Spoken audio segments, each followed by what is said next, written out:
Hola y bienvenidos a Amores Patos. Hi, welcome to Amores Patos. I'm your host, Anna.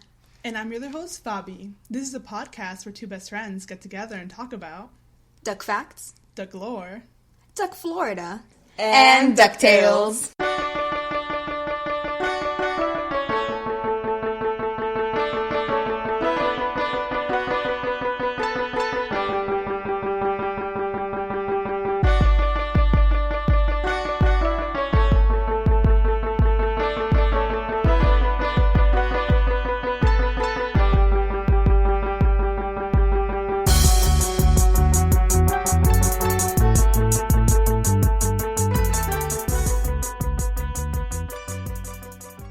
How are you doing, Faby? I am alright. We are in a couple of days before finals week, so I'm tired. I am How are you? tired as well, thank you for asking. I feel as though I have been aged 60 to 70 years in the last 20 minutes. Why? It's a reference. It's a joke. I'm making a reference to the episode, Faby. Though honestly, this year has aged me, a lot. A lot. Yeah. You ruined the joke. Now it's just sad. I was trying to do a fun little bit. I thought about it in advance. My bad. It's fine. I didn't inform you of the bit. Anyway, yeah, so we are retroactively recapping The Forbidden Fountain of the Foreverglades, Season 3, Episode 11. Ooh. The story for this episode is by Frank Angonis, Madison Bateman, Colleen Evanson, Christian Magalhaes, Ben Simon, and Bob Snow. It was written by Madison Bateman. The storyboards are by Vince Aparo, Kristen Gish, and Victoria Harris, and it was directed by Tanner Johnson. Ooh. This is not a bad episode, but we wasted a lot of time before we started recording. Yeah, we were talking about a variety of things. We were. Disney decided to release all the news today. Yeah. Oh my god. I left Twitter literally for an hour to wrap presents and watch West Wing or something because they're taking it off Netflix at the end of the month. Aww. And I tuned back in. Mario is dead. And Chip and Dale are going to apparently have regular-ass human, sort of human. It is Andy Samberg and John Mulaney voicing them. But regular-ish voices. Mm-hmm. Which I'm okay with. Yeah, I mean, we still don't know what style the movie's going to be in. Yeah, what is this going to look like? I mean, your fear was that they're going to be human? Yeah, my fear they're is making that, a humanized Rescue Rangers movie? Yeah. My fear is going to be that, it's literally going to be John Mulaney and Adam Samberg. Andy Samberg, oops. Just Chip and Dale, That's which, I don't know. Which one's going to be which? Chip is John Mulaney, right? I don't know. The way they announced the photos, it looked like one of those in memoriam They were black and white, right? Yeah, they were. The little circle photo with the date underneath. Yeah.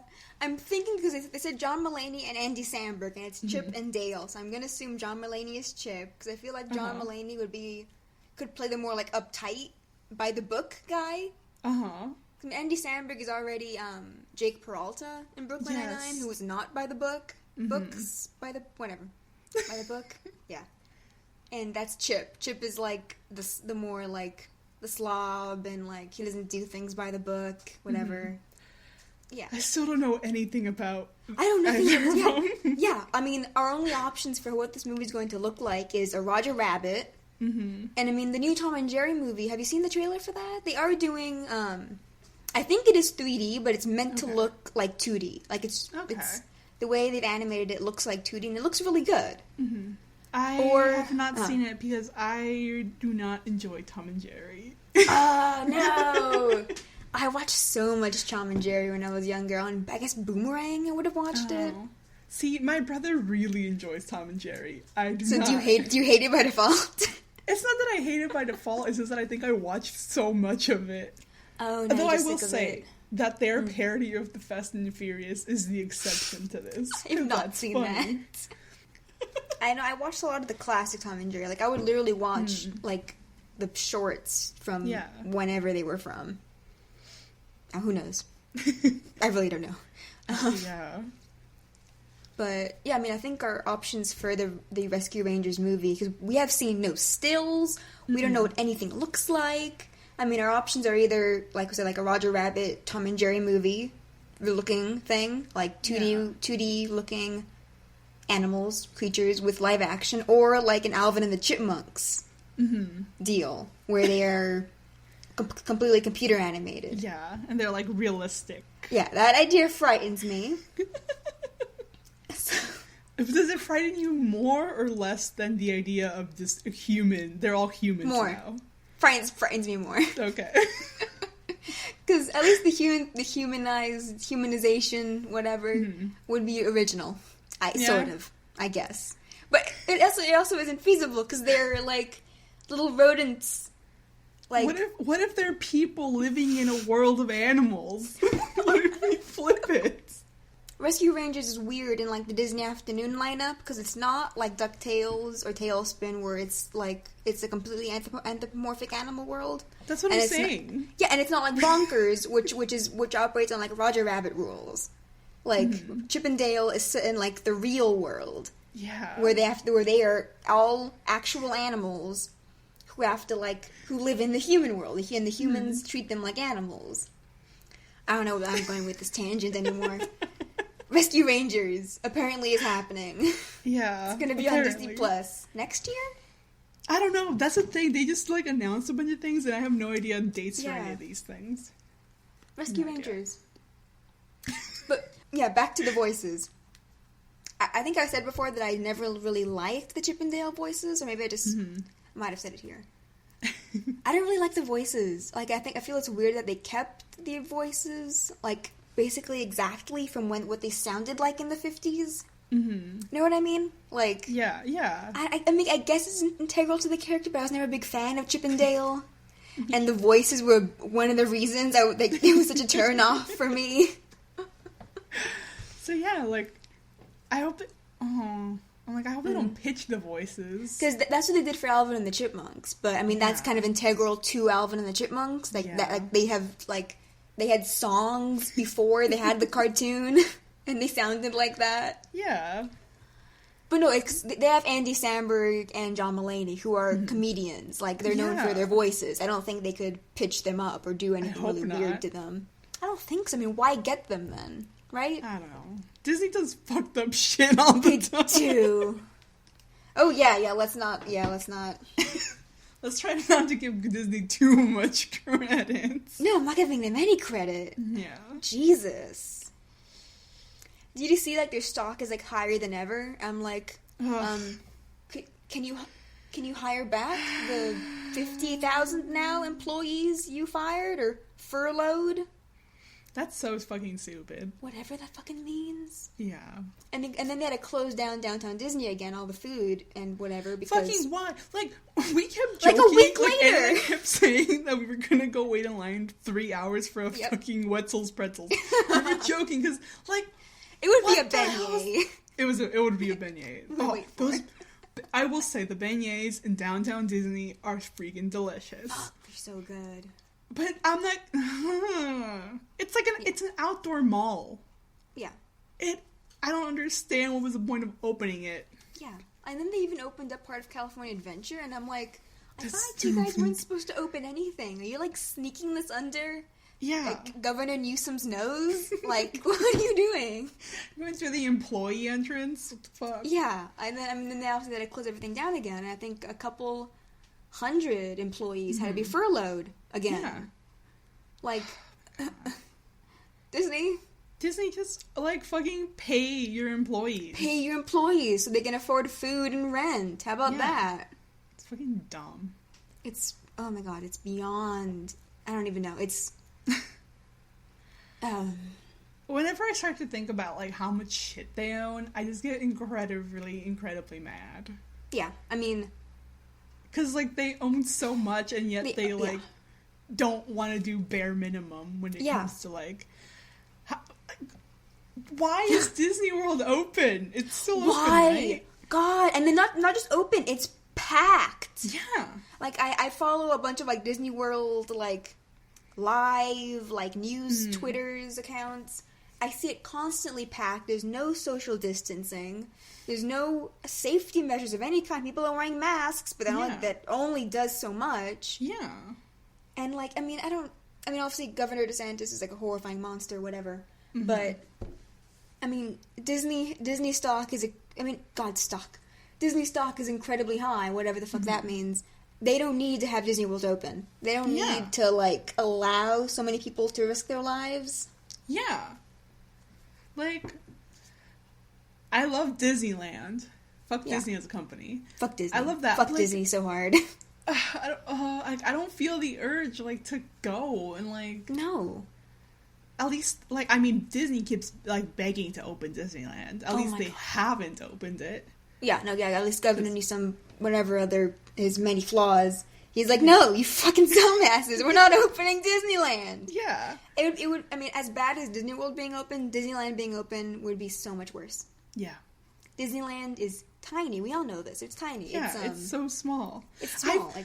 I was there last year on the most packed day of the goddamn year. I can't imagine. It was, like, shoulder to shoulder, like, packed. Like, it would be like that. Like, I cannot imagine, like...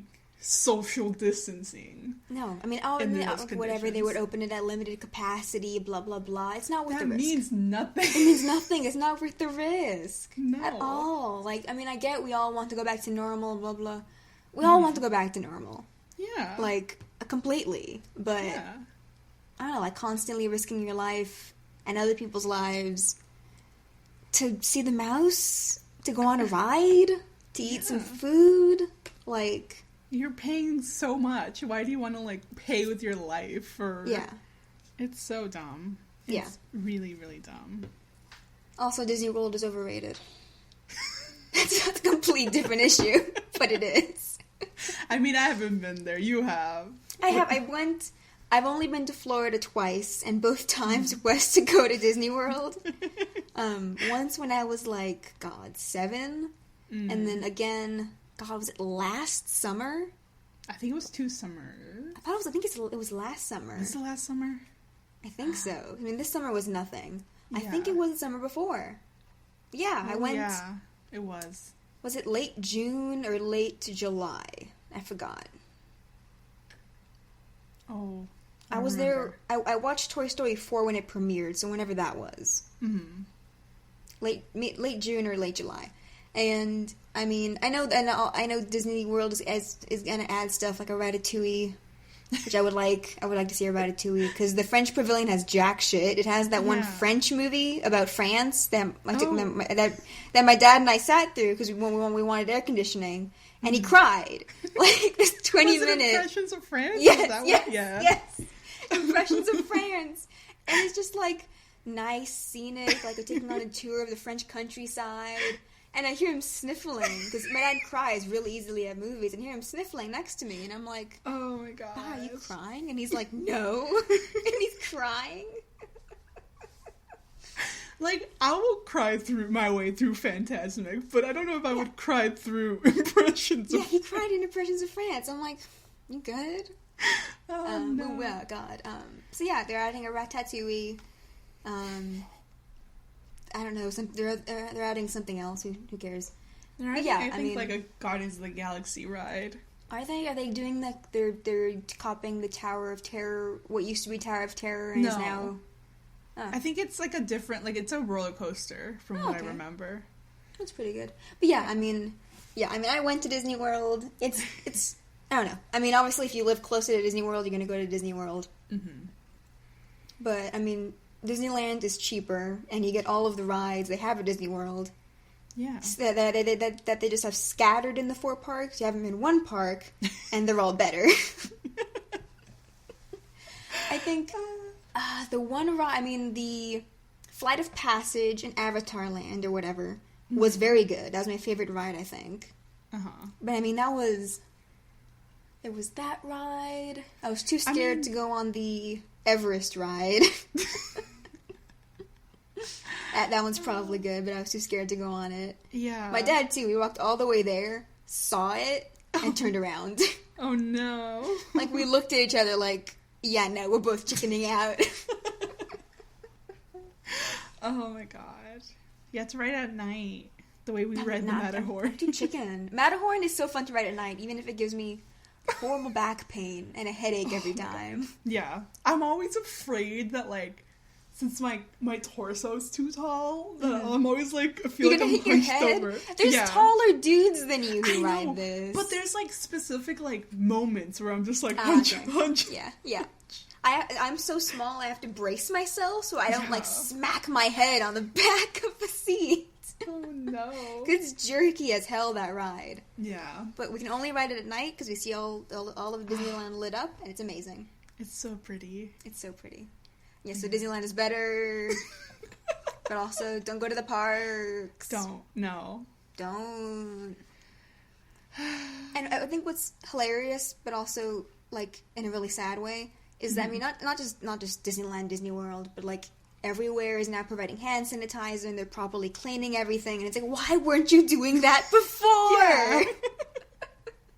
Like especially like amusement parks that get millions of people a day. Yes. Like, why weren't you doing this before? Yeah, like when we go on trips, like you're hand sanitizer person. I'm hand sanitizer queen. Before all this, I'm like, all right, everyone, we're eating, we got off a ride, we're getting snacks, hand sanitizer now. Yeah. And it's wild to me that like even I think my dad's work, he had mentioned like, oh yeah, like now we're cleaning things, and I'm like, y'all are food produce, like, why aren't you cleaning shit? Oh, no. Oh, it's dumb. I don't know. It's baffling to me. It's baffling, yeah. I remember, when I went to Taco Bell, like, the bare minimum of cleaning we did. Our floors were not clean enough to eat off of. You drop some food on the ground, it is... Gone. The second it touches the floor, it is no longer safe for consumption. Oh no. Anyway, that was a long rant of something we went on. Our unpopular opinion, Disney World is north. Yeah. We went all over the place with that. Mm-hmm. I will say though, sometimes Disney California isn't worth it at all either. No. No, I mean, it's fun. Like, we go for... What do we go for? We go there for Grizzly Rapids. We go there for Incredicoaster. Yes. We went to see the Christmas Yes, parade. That was fun. Viva Navidad? Yeah. Yes, I always call it Feliz Navidad. Viva Navidad. Cars Land. Oh, yes. But we never wait in line. We always do the one... Yes, we always do the single rider. I also, the first time I ever went on that ride, I broke it. You did not break it. But I was involved in the car. You were in the car that broke down. Yeah. Yeah. It was, I don't know, like, if we all know, like, there's two, like bumps that it, like, kind of flies over, and then it does, like, the turn. The sideways... Yeah. Turn dealio. So I was on a ride with like a family, and it does like the one bump, and then it does the other bump, and then the mom was like, she's like, I think we left the track. Like, and I was like, I don't know. You got too much air. Yeah, we got too much air. Because it was the first time you've been on it, right? Yeah. And she was like, oh, I think we got too much air. Like we left the track, but we managed to do the whole like sideways turn. Fuck. And then we stopped. And they were like, the employee didn't want to tell us, like, cast member. Yeah.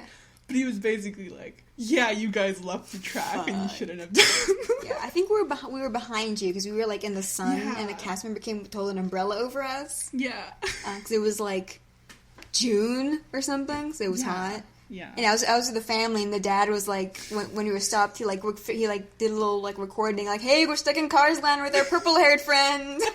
And I, like, waved. Hey. So I'm in some families. Yeah. Disneyland video. Somewhere. That was also the trip where you had dyed your hair recently, and we were at, Grizzly, what's it called again? Grizzly River Rapids. And I got wet, and it dripped. My hair dye dripped into my shirt. Yeah. It washed out, though. Yeah, that's the thing. You, like, showed me the shirt, you're like, it's perfectly fine. But at the moment, it was, like, we were, like, with some other people. I think they were just, like, friends. I think, did we go with my dad and my sister? Yeah, but at that point of the day, they were, like, gone. Because we went on that ride multiple times. Because there was nothing else to do. There was not anything else to do in California Adventure. Memories.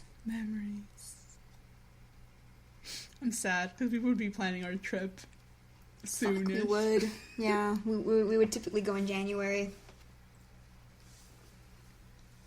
But maybe one day soon. Yes. Probably. I don't know. I don't want to plan. Yeah. Maybe a year from now. Yeah. Realistically. Anyway. Yeah. Anyway. Should we get into the episode? Like we said, it's not that it's bad. Just like a lot happens. I feel like it's every time I watch it, I feel like it goes by really fast. Yeah. No. Yeah. Like I rewatched it earlier, and I'm like, oh, it's done. What? Yeah. Let's see. Let me do our watches. Yes. We never finished our Completely introduction. forgot about that. Yep. Didn't finish the rest. We had stuff to say. Let's see, for our watches. So we have Benzino, the Immortal, Gasolini. Oh my god. Hey, everybody, I'm here. And Matilda, the Ageless McDuck. Uh-huh. Watch. None of which are completed here. Mm-mm. No. And now it is time for the game show within our podcast. It is now time for Duck or False.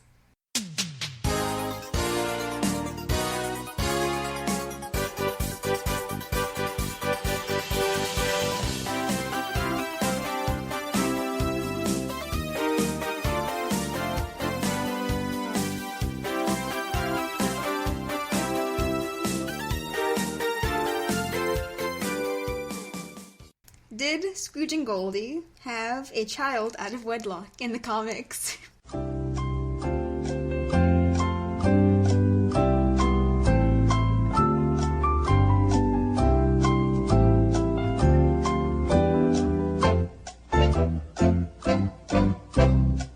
I think it's false. Technically, it's up for debate. Oh my god. Wait, you had never told me about this. I'm so glad you never knew. It's up for debate whether or not they had an illegitimate or out of wedlock child. Okay. A daughter. But there is a child. There's a granddaughter. Okay. Goldie O'Gilt does canonically have a granddaughter. Okay. Named Dickie Duck, who was created in the Italian comics in 1966. I've seen her around. Yes. Her name, which I'm going to butcher now, and in the Italian, is Paperetta Yeye, or Yeye. I kept trying to find like a pronunciation, something, and nothing was helping me out. So. Oh no. Whatever. Mm-hmm. So, like I said, she first appeared in 1966 in the comic Arriva Paperetta Yeye, which means basically means like Dickie Duck arrives. Okay. Though the translation to the to the English comic was the miner's granddaughter. So not a translation, just completely different title. But yeah, so she is Goldie's granddaughter, who in the comics she leaves in Scrooge's care once she's a little bit older. So in the original 1966 comic, she meets Scrooge when she's about 16. Mm-hmm. And she does call Scrooge, like, Grandpa. Okay. That could be either, like, affectionate or she's calling him Grandpa because he is her grandfather. Uh-huh. Okay. It's up for debate. It's never confirmed whether or not he and Goldie ever had, like, a daughter. And then she had Dickie. Yeah. It's never confirmed. Oh, wow. Scandal. So, Dickie's very popular in Brazil. There's a lot of comics with her as the protagonist. Mm-hmm. Though she stopped being used by Italian authors because she was considered too ties to the 1960s, to a teenage social context that doesn't exist anymore. Mm. I mean, because her name itself, Yeye, it's the name for popular music in Italy in the 1960s. Oh, okay. Yeah. Oh. Yeah, so she's not really used anymore. She's probably still in the Brazilian comics, though. Okay. That's a fun. I'm so glad you never knew. I never knew. How I have been never holding come on up? to this one.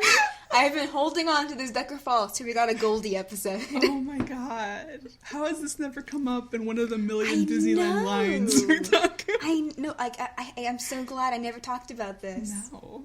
Damn. Okay. Yeah, shall we? Okay, so the episode. Yes. The episode now.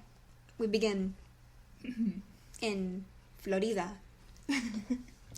We start with a voiceover of, like Anna said, Florida, telling us that 500 years ago, the Spanish explorer Ponce de León set out to find this, like, fabled fountain of the Foreverglades that was said to grant youth to all that drank from it. Yeah, and so it's like a commercial, so we're getting, like, the kind of, like, the shitty commercial transitions. Yeah. We see, like, the Everglades, the Everglades in Florida, and then we see, like, a painting of Ponce de León, and he's a lion. Yeah. Which... Wink. Wink. De León. Uh-huh. Wink. I think this is the first time I've seen, like, in, like, an animated thing, they have Ponce de León be a lion.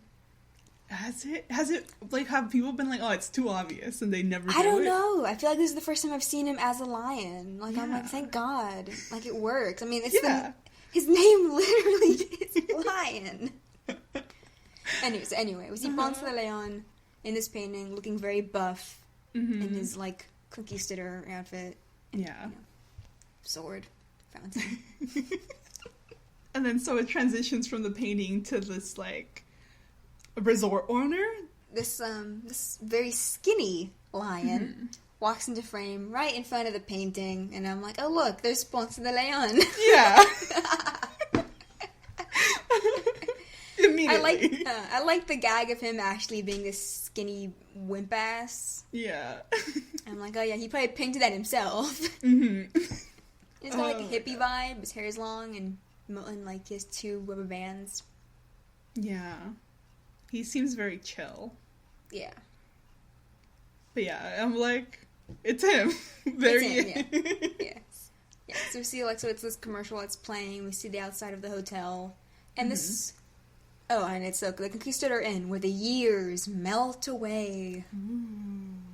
The fountain may be a legend, but you can experience the rejuvenation of youth here at the Conquistador Inn, where the years simply melt away.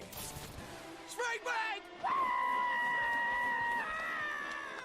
And this commercial's playing in the hotel lobby. Yeah. I'm like, they're already here. You know. Yeah. Yeah. It's funny. All right.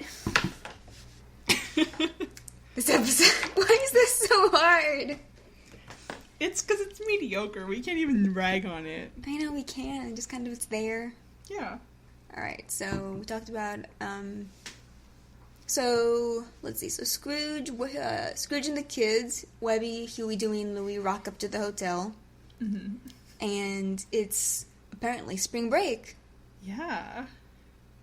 And Scrooge is not happy about that at all. No. And because this episode, we are reminded that Scrooge is in fact old. Yeah. He is an old man. He should be dead in the ground. Yep. And he, like, cause, He you has know, defied the Lord's grace and the... I don't know where I'm going with this. I don't He know, but- extended his life unnaturally. Yeah. And the Catholic Church hates him. You know the Pope calls him every other day, like, so... Oh my god. I don't know where this is going. I don't know. But point is that there are teenagers yelling about spring break, and he's like, boo, spring break. Yeah, I mean, he calls them teens, but they're all certainly college students. Yeah. Yeah. I don't know. Yeah. Yeah. And, like, there's this one girl we see a couple times where she has, like, her shorts have, like, the two long pockets. Yeah. Yeah, like, girls, like, the short shorts with the two long pockets that stick out. I'm like, that's some nice attention to detail. Yeah. And yeah, they must be college students, because I feel like that's who really only cares about spring break. I mean, high schoolers aren't going on, and they aren't spending their spring break alone in a hotel. They're in high school. Yeah. Yeah, these are all college kids. Mm-hmm. But he says this phrase that youth is wasted on the young. Yes, because this episode is about a fountain of youth. Mm-hmm. Specifically, the fountain of the Foreverglades. It's the missing mystery they're after this episode. Yeah. Oh, we need to even comment on Scrooge's outfit. He has a fun new outfit this episode. What is it? He's got like a safari kind of type outfit on. Oh, yeah. Like short sleeves, because they are in balmy Florida. Mm-hmm. Florida was fucking awful to be in. Holy shit. Oh, I bet. The humidity?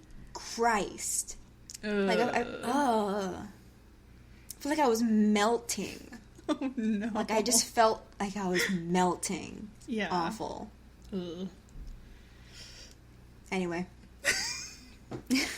Florida's bad. Florida hate. I've only been to Orlando. Yeah, I've only ever been to Orlando. Yeah.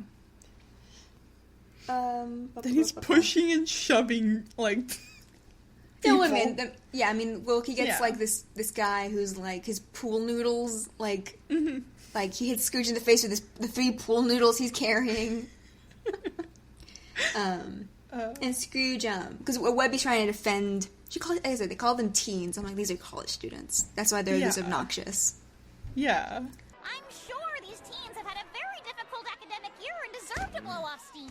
At their age, I couldn't afford to blow off steam. I had to use it to run my Uncle Pothole's steamboats because I had a job.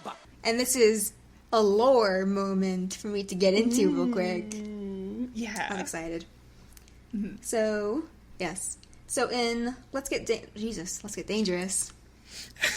In the life and times of Scrooge McDuck, it's because I have an acronym here for life and times, and I guess my brain was like, let's get dangerous. That's an acronym.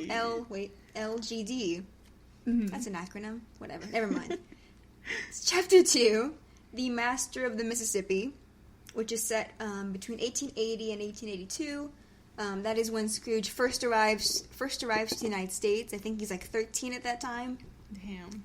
And he works as a deckhand on his Uncle Angus Pothole McDuck steamboat. Mm-hmm. He works on the steamboat until his uncle retires, and then he gains ownership of the steamboat right as trains are increasing in popularity and making steamboats obsolete. Oh. Yeah, I think, and this is just part of one of my favorite things about Life and Times, is that it's so deeply rooted in history. Mm-hmm. Don Rosa has Scrooge going through, even if he's just like kind of like a spectator, but passing through and being a part of many historical events, like the changing of technology in this very specific era. Like steamboats were huge, and then the railroad came along, and steamboats would basically disappeared. Yeah, and railroads became the only way to travel. Mm-hmm. It's interesting because his steamboat gets destroyed, and he goes to work on the railroad.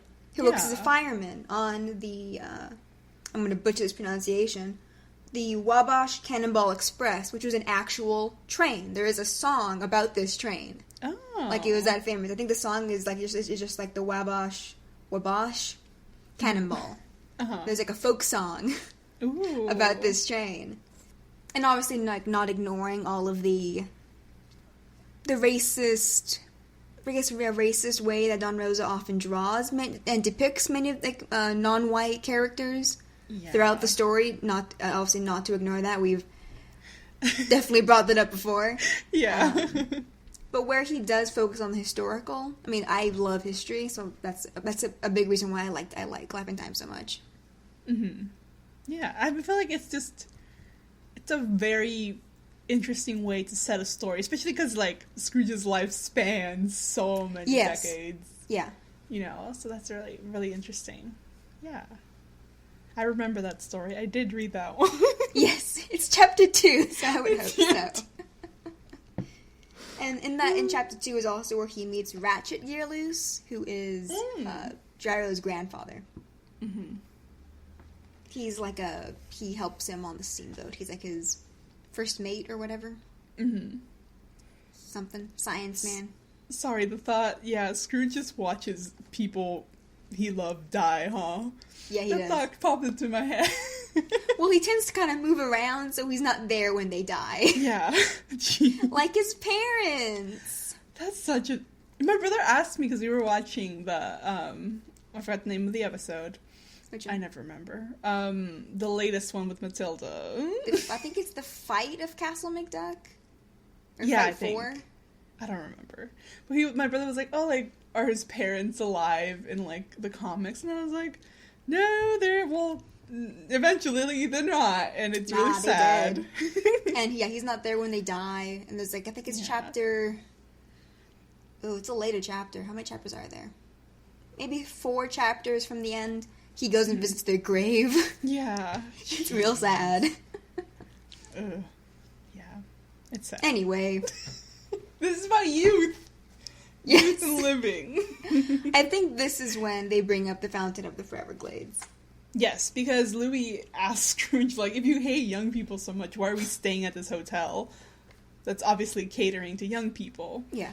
And Scrooge comments that that it's near the last known location of the fountain. And it was cheap. Yeah. I mean, I guess the Fountain of the Foreverglades is a type of Fountain of Youth, because there have been other fountains of youth mentioned before. Mm-hmm. Yeah. Like, I think as early as the first Goldie episode, the Golden Lagoon of White Agony Plains, like, they mention that she has used a Fountain of Youth recently. Mm-hmm. Yeah. So I guess they're just around the world. There's a couple. Yeah. Which I guess makes sense, because there's, like, across cultures, there are myths of Fountain of Youth type things. Yeah. Yeah, there's always, like, a Fountain of Youth, a location, a mysterious location, you know. Yeah. Yeah. I'm willing to buy it. This is one of many. Maybe they've, like, all the ones they've found have been exhausted or something. Yeah. I love this Bufflamingo man. I know, this Bufflamingo. I forgot even to, like, consider the fact that he was a flamingo character. Yeah. I love it. He's so buff. Yeah, I love it. Yeah, because they're being checked in by definitely not Ponce de León. God, he has such a big head. He does, and there's a really skinny body. He kind of looks like that one Looney Tunes character. You know the lion? I don't know his fucking name. He does. I don't remember them either, but I think that's who I was thinking about. Yeah, that just occurred to me. I'm like, it looks like that one. I have no idea what his name is, but that one lion Looney Tunes character. Yeah. Huh. You know, that one doesn't have a mane though. He's just like this kind of shrimpy. What's the lion in Robin Hood? Oh, Is it Richard, or is Richard the one he replaced? I don't remember. No, it's King. Or Prince John. He's Prince John, right? That's the current one. I think. Right, Prince John, and then he sent King Richard away and took his place. I don't remember. It's been such a long time since I watched Robin Hood. Siri. Hey Siri. Disney Robin Hood. Here are 2 Robin Hood pics made by Disney. Robin Hood. Who gave Robin Hood a 54% Rotten Tomatoes? Everyone, apparently. Fucking rude. Oh, no. Oh, I accidentally clicked the comments. A rotten comment, which is mean. The washed out muted colors are a mistake, and if Robin Hood is sometimes hilarious, it has little memorable magic. Oh my god. Jesus. From Alan. I'm not gonna say his full name. Mm-hmm. It's rough, Alan. That's so mean. Here's a fresh tomato. Okay. Foxes with bows and arrows. What could be better than that? Ian knows what's up! They got their priorities straight. Oh my god, listen to this one from Dave. Uh-huh. He commented in 2009. Oh What's, I guess he meant to say what stinks. It says what sinks. Uh-huh. Check your grammar, Dave. What stinks? Ah, Jesus. What stinks, this one, is the utter lack of the childhood insight and sympathy that really give the Disney films their staying power. Damn. This is one of the first Disney movies. Yeah. What more do you want? Dave, in 2009. Oh my god. Oh, this is... Okay, I'm going to read one more fresh one from Michael. In 2008. Mm-hmm. Compared with modern Disney films, which are dominated by the self-absorption and eventual self-discovery of the main characters, Robin Hood offers surprisingly stark and interesting social questions. Wow. I have never had such a deep thought about Robin Hood. Damn, ever. Michael. Michael 2008? That's a thesis right there. That was. Damn, Michael. I'm going to actually look up the guy's name now. That was a fun little diversion, though, yeah? Yeah. That was fun. I was right. It's Prince John. It's Prince John. Oh. Alright, we can move on with our lives. He looks like a Pez dispenser. Him? Yeah. Not Ponce de León? Ponce de León. He looks like because he has such a big head and such a skinny body. Not Ponce de Not León. Ponce de León, Definitely yes. not Ponce de León. And definitely not Ponce de León is voiced by Nestor. Why did you pronounce it like that? Nestor Carbonell. Okay. He plays Alex Romero in the television series Bates Motel and Senor Senior Jr. on Kim Possible. Okay. Yes. Okay, what's happening now? Oh, he's checking Scrooge in. Yes. And, oh yeah, because not Ponce de Leon is kind of defending himself, like, the hotel, yes. He's like, like, along with the great price, we offer this world-class spa and a crystal-clear pool for the whole family. Yep. That's surrounded by, and then we got, like, yelling. Yeah. And he's like, casual elegance. Yeah, he kind of winces, like, Yeah. yeah. And, like, Webby's all ready to set out, but Scrooge, I think he wants to set out the next day or in a few hours, because this is the episode where we remember that Scrooge is old, and he needs to ice his back. Yeah, because he says that he needs to prepare for a morning start. Yeah. But yeah. it kind of is the morning? Or no? Yeah, or maybe it's afternoon. It's the afternoon, so I guess they were going to go next morning, yeah. Whatever, it all gets thrown out of... Yes, yeah, because Scrooge and Webby, like, walk out of the lobby. Yeah, okay, because they're starting to walk out, and then Huey, realizing, like, okay, we have time then, has already planned the whole day out for all of them, while Scrooge is resting. Yeah. Has planned the whole day for them to find activities for them to do. Yeah, and Dewey is angry because he was like, we just found out that we have this free afternoon, like... Huey could have prepared in advance, Dewey. Yeah. The internet. It would list all of the hotel's activities. Yeah, he knows what's up. But no. And Scrooge immediately, like, turns around and puts Huey in charge, because he's the oldest. Yeah. Like, he would have been in charge by default anyway. Yeah. But yeah, Scrooge has to go as far as to say that Huey's in charge because he is oldest. And this makes Dewey upset because technically they are triplets and they are the same age. Yeah. And so Huey declares that they have to go change if they want to go swim before lunch. And yeah, and Dewey's still mad. Yeah. Because we're getting like this theme, I guess, about being mean to Huey. About, like, who's in charge and, like, siblings. That kind of goes nowhere.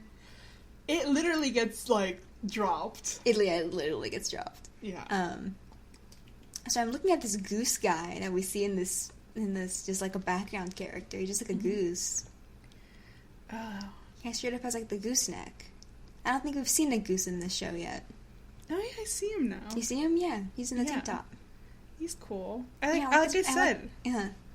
I love all like the variety of like designs. I love it. I mean, there's always so much like attention to detail with the background designs. Mm-hmm. Oh yeah, I'm liking this goose guy's vibe. Anyway, Huey, Dewey, and Louie go upstairs, and Scrooge and Webby leave the lobby for some reason. Why do they? Just 'cause? I don't know why they go to the pool. That's right. Wait, why don't they follow the kids upstairs? I don't know. Plot reasons. I guess, yeah. We needed to introduce the fact that Goldie is here. Yeah, because... Well, yeah, I mean, first we see that the pool is crowded with fully clothed college students. Yeah, on, like, what are they called? Like, floaties? Pool floaties. Pool floaties, yes. And they're, like, yelling and stuff, and we get to hear Goldie to, like, knock it off, you pool floating showboater. Yes. Because Scrooge goes to yell at them like an old man. But Goldie starts yelling at them like an old woman. Yeah. And they lock eyes. Well, Scrooge first, he's like terrified. Yeah. He's like, oh shit. I love them. They're so funny together. What are you doing here, you saving, swindling swine? Definitely not jumping your claim to the fountain before you. But that's not... that's cheating! No, I believe that's working smarter while you work harder, Scrooge? Because, yeah, they would ever... Yeah, she's here for the fountain, too. Mm-hmm. I love that she waited until... I mean, she had to wait till Scrooge was coming. Yeah. So that she could, like, steal the missing mystery journal from Huey, which she did at some point. Yeah. I don't know when. Yeah. She slipped by them at some point, and, yeah. I like, because when she reveals the fact that she has the journal, Scrooge has this, like, bead of sweat go down his face. He's like, oh shit, she stole the journal. She's one-upped him. Mm-hmm. And as a final... I can't think of a turn of phrase. Insult to injury. Got it. Mm-hmm. She yells at all these spring break college students that Scrooge is giving out free t-shirts. Yeah. And I can attest to the fact that I will, like... Yeah, I will jump on someone for free shirts. Yeah, there's just something about a free shirt event, so you're like, I gotta go to that. I gotta go. I once spoke to this one, like, some Christian group for, like, 20 minutes. I answered questions to get a free shirt, and it was worth it. I know that exactly. Shirt was so soft. I know, yeah. I've had, like, another friend of mine also did the same thing for the shirt. They were high-quality shirts. Like, I saw it, I'm like, oh, if I answer these questions, I get a shirt? Yeah. Like, yeah. I'm like, ask away. Like, 20 minutes. So many, like, of those, like, Christian/Bible groups would approach me throughout, like, my whole time, because I think I just look sad or lonely, or they can sense the old Catholic guilt. But they always approach me, and I never got a t-shirt out of it. All I got were, like, scary text messages, because I would forget that I actually gave them my number. Oh, no. And there's something about receiving, like, a random Bible verse during the day. God. It's like, oh, Jesus. Oh yeah, those, like, nice girls cornered me on my way to get coffee. Yeah. Yeah, they look at you when I'd be sitting alone in the quad, like, reading or, like, listening to a podcast, and I'm like, please leave me alone. I'm here alone for a reason. Wow. But we went on a tangent. Yeah. Yeah, so they descend on Scrooge and Webby like a pack of zombies. Yeah. Or something. It's... Yeah, I mean, they're... Well, yeah, I mean, like, they're just, like, grabbing at them. And so Scrooge throws them his suitcase. Which has 4 identical goats. And we see, like, the college kids, like, pull them out. Like, what the hell? Yeah. But we see in a moment that they do put them on. Yeah. Because we love... free shit. We love free shit. If it's free, we will want it. Mm-hmm. Until we get sick of it. Yeah. obviously Goldie runs out, and Yeah. after they make their great escape, so do Scrooge and Webby. And Webby's like, we have to tell the triplets, and Scrooge is like, nope, we don't have No time to do that. Cell phones don't exist. I didn't pay for my plan to extend to the other side of the country. And they just leave the kids. Yeah. And then in the behind the bushes, in the shadows, a large figure emerges. Spooky. Dun-dun-dun. Wait, no. Dun dun dun. I'll put the sound in. Yeah.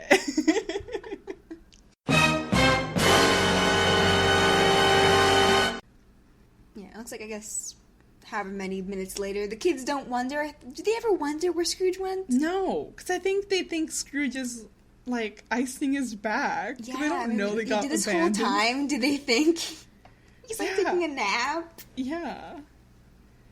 Which, Yeah, so- again, yeah. where was he going? Was he going to go get ice? I mean, wouldn't that be by the room, though? Like, there's ice Exactly. machines by the room specifically for convenience. Yeah. I don't know. Or are they just separate, like, rooms? Who knows? I I don't know. But, so yeah, the kids all changed into their swim shorts, swim trunks. And Huey's talking about, like, his whole list. Yeah. Is how he's planned everything out. And Dewey's, like, still questioning why Huey gets to be the oldest, because he was just born, like, 3 seconds before everyone Yeah. else. And I love Louis is just so, like, he's like, hands off, I'm not getting involved. Yeah. Because he wants to relax before they almost die in a swamp. So yeah, they don't know that Scrooge is gone, so they assume No. they're still going to go tomorrow on their dangerous quest. Yeah. Yeah, because he grabs a kind of pep from the table, and he has a, silly bendy straw? Yeah, like are they called Silly Straws? Is that the brand? I don't know but- anymore. It spells it's made to spell relax though, which is fun, just cute. And Dewey declares that he's going to go for a swim in the pool, and Huey's like, no, like, right now we can't go to the pool because it's too busy, and we're scheduled to just relax next to the pool for a couple hours, I guess. Yeah, and Dewey he doesn't want to listen to Huey. So he runs off to try to jump into the pool, but it's packed with all these college kids and pool floaties. There's no Yeah. room for him to get in. And he, like, manages to dip just, like, a toe. Yeah, what I guess I would consider a toe in Yeah. their little duck feet. Yeah. And that's it. Yeah. And he goes to sit by Huey and Louie. I know I said so slowly. On the pool chairs. Yeah. Sorry, I love Huey's, like, glasses. Yes. Oh my god. They're like regular glasses, and then he flips down the sunglass part. Yeah, super cute. Dewey tries to get Louie on his side to do what he wants, but Louie's asleep Yeah. because Huey knows Huey planned it out. This is their relaxing time. Yeah. So, poor Dewey has no other choice but to relax. Oh, poor him. poor Dewey. So, we go back to Webby and Scrooge.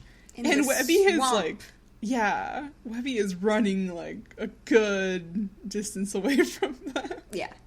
Because she's young and trained by an assassin. Yeah. And this is the episode where we remember that Scrooge and Goldie are old. Also, when you're a kid, like, running is just so fun. Yeah. You know? I wish I had the energy I had when I was 10 years old. Same. Just the energy to run places. Dang. Dang. God. But yeah. Like, Webby's, like, cheering on, like, yeah, like, take that, Goldie. We're gonna beat her, huh, Uncle Scrooge? And she, like, turns and, like, because she jumps over this, like, fallen tree. And Scrooge and Goldie are, like, kind of struggling to get over it. And Yeah, I mean, they're both kind of, like, neck and neck. Like, Scrooge's back problems, Goldie has knee problems. yeah. It's not a good day for them. No.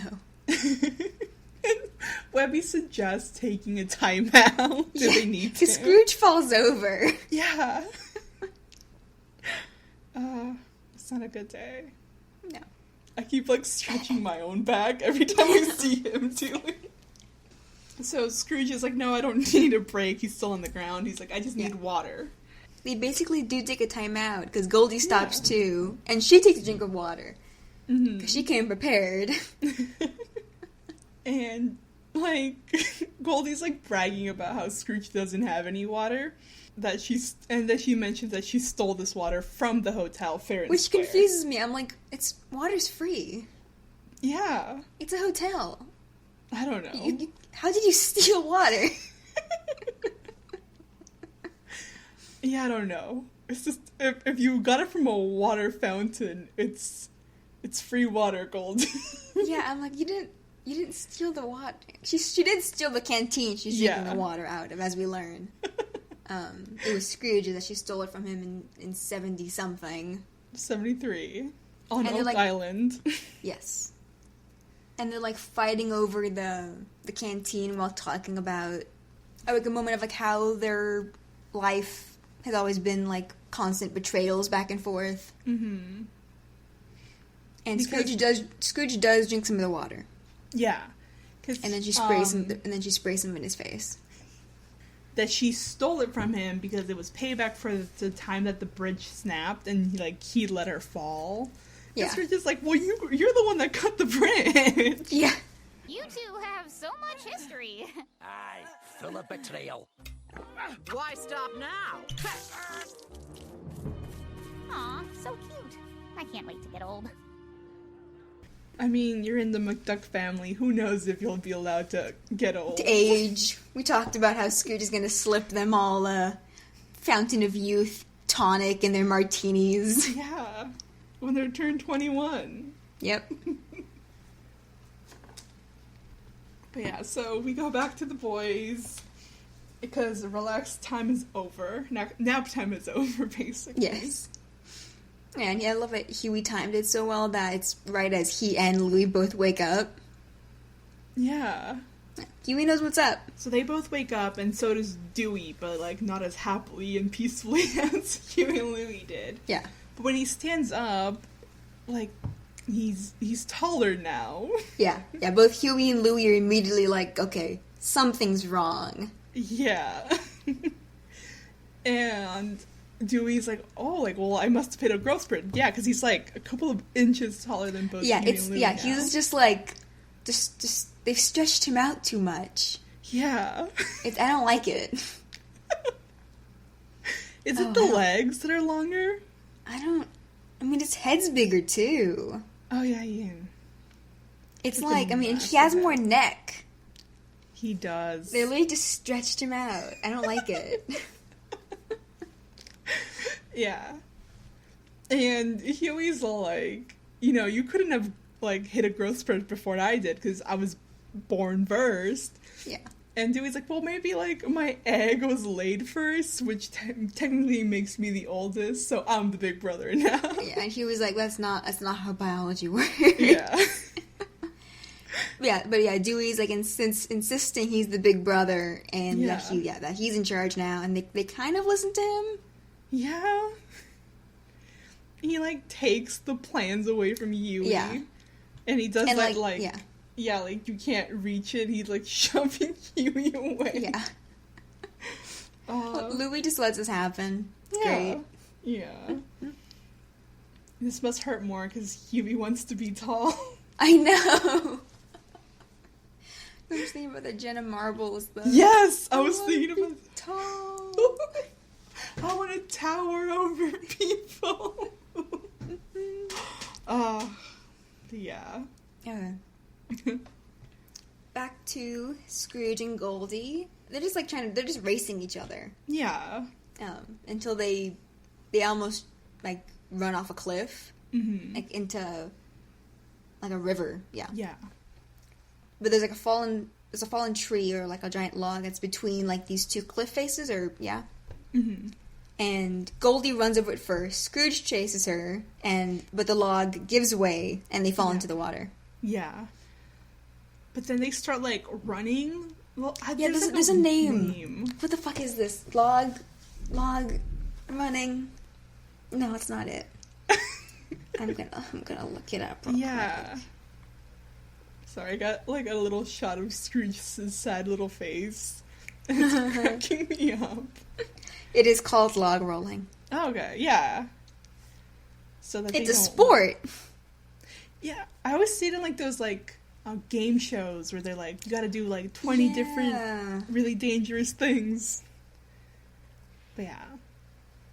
So they do that. Yeah, but and, then... like, they're bantering as they do it. Yeah, because I think... And Webby's running up alongside on the cliff. Mm-hmm. They're making fun of each other for their backs and knees hurting. Yeah. And so Webby tells Scrooge, like, as she's running along, she's like, don't let her get under your skin. And Goldie's like, yeah, don't let me get under your wrinkly old skin. And he, like, trips her with his cane. Yeah. And, I mean, so I guess he deserves this. Because she loses her balance, Goldie, and so she grabs Scrooge as she loses her balance, and they both fall into this river. Mm-hmm. And you just see for, like, a bit, just, like, her, like, hair roll in his hat as it's going down the street. As they float down. But they're fine. Mm-hmm. They're able, I mean, the river calms or gets whatever. Like, shallower at an area? Yeah. And so they're able to just climb out. But when they climb out, they are significantly younger. They have been magically de-aged. How old did you say they are? Because, like, Scrooge's hat is too... their clothes is all, like, too big for them now. Yeah. That's what I was thinking. I'm like, are they, like, 20s? Because 30s? Ponce de León calls them teens later. But we keep calling the college students teens. I think, I mean, they're between, like, 18 and, like, early 20s. Yeah. Yeah, they have to be. Yeah. I mean, and they do look younger, like Scrooge, and probably Scrooge especially. Mm-hmm. I think it's more noticeable in Scrooge, just because his little, like, bangs and everything. Yeah. And, like, his head is bigger, and, like, the sideburns are smaller. Yeah. How does your head... I don't know. How does your head go from square to circle? As you age, Faby, their heads get rounder. It's a weird concept. Yeah, I don't think about it too much. It's... And when, like, Goldie has lost, like, her, like, the victory roll. Yeah. And is her hair longer, I think? I think her hair is longer and down. I think it was in a ponytail before. She had it up in something. Mm-hmm. Yeah. And they're young. Yeah, they both immediately realize that they've de-aged. Yeah. Scrooge is like, well, then the stream must, like, be fed by the Fountain of Youth. So if we follow it, we'll find the source. Yeah, they say specifically if they follow it upstream, I think. But they follow it downstream. Yeah. So they're not going to the source. Yeah. I think that's an error, because I don't know if they say downstream, but, like, it makes sense that it's the opposite direction. Yeah, you have to go upstream. You have to go to where the water's coming from. Yeah. Yeah, but yeah, they do run in the wrong direction. Yeah, because if it's feeding into the river, then yeah, you need to go upstream. Yeah. And they go downstream, but yeah. Yeah. And still Scrooge and Goldie are still competing to get there. Like, Scrooge drops his hat, though, and Webby picks it up and has to run after them. Yeah. Because they're now much faster because they are young. And then emerging from the shadows is Frankenjeeves. Yes. And old Rocker Duck. How old is this bitch? Like... Wait, I'm trying to do some math real quick. Yeah, do math. Okay, because I think the episode we see him in... What's it called again? Outlaw Scrooge McDuck. Was set in 1965? No, that's too old. That's too late. It must have been 1895. I think I remember we established that. It was 1895. Because okay. Scrooge was born in 1867. Okay. Doing this math. So I think it said 19. It was 1885. Okay. Scrooge was born in 1867. If I said 19, that was wrong. So let's say it was 1885. Mm-hmm. And it is in the show, let's say it's 2017. Yes. I'm gonna need a calculator for this basic math. I haven't taken a math class for,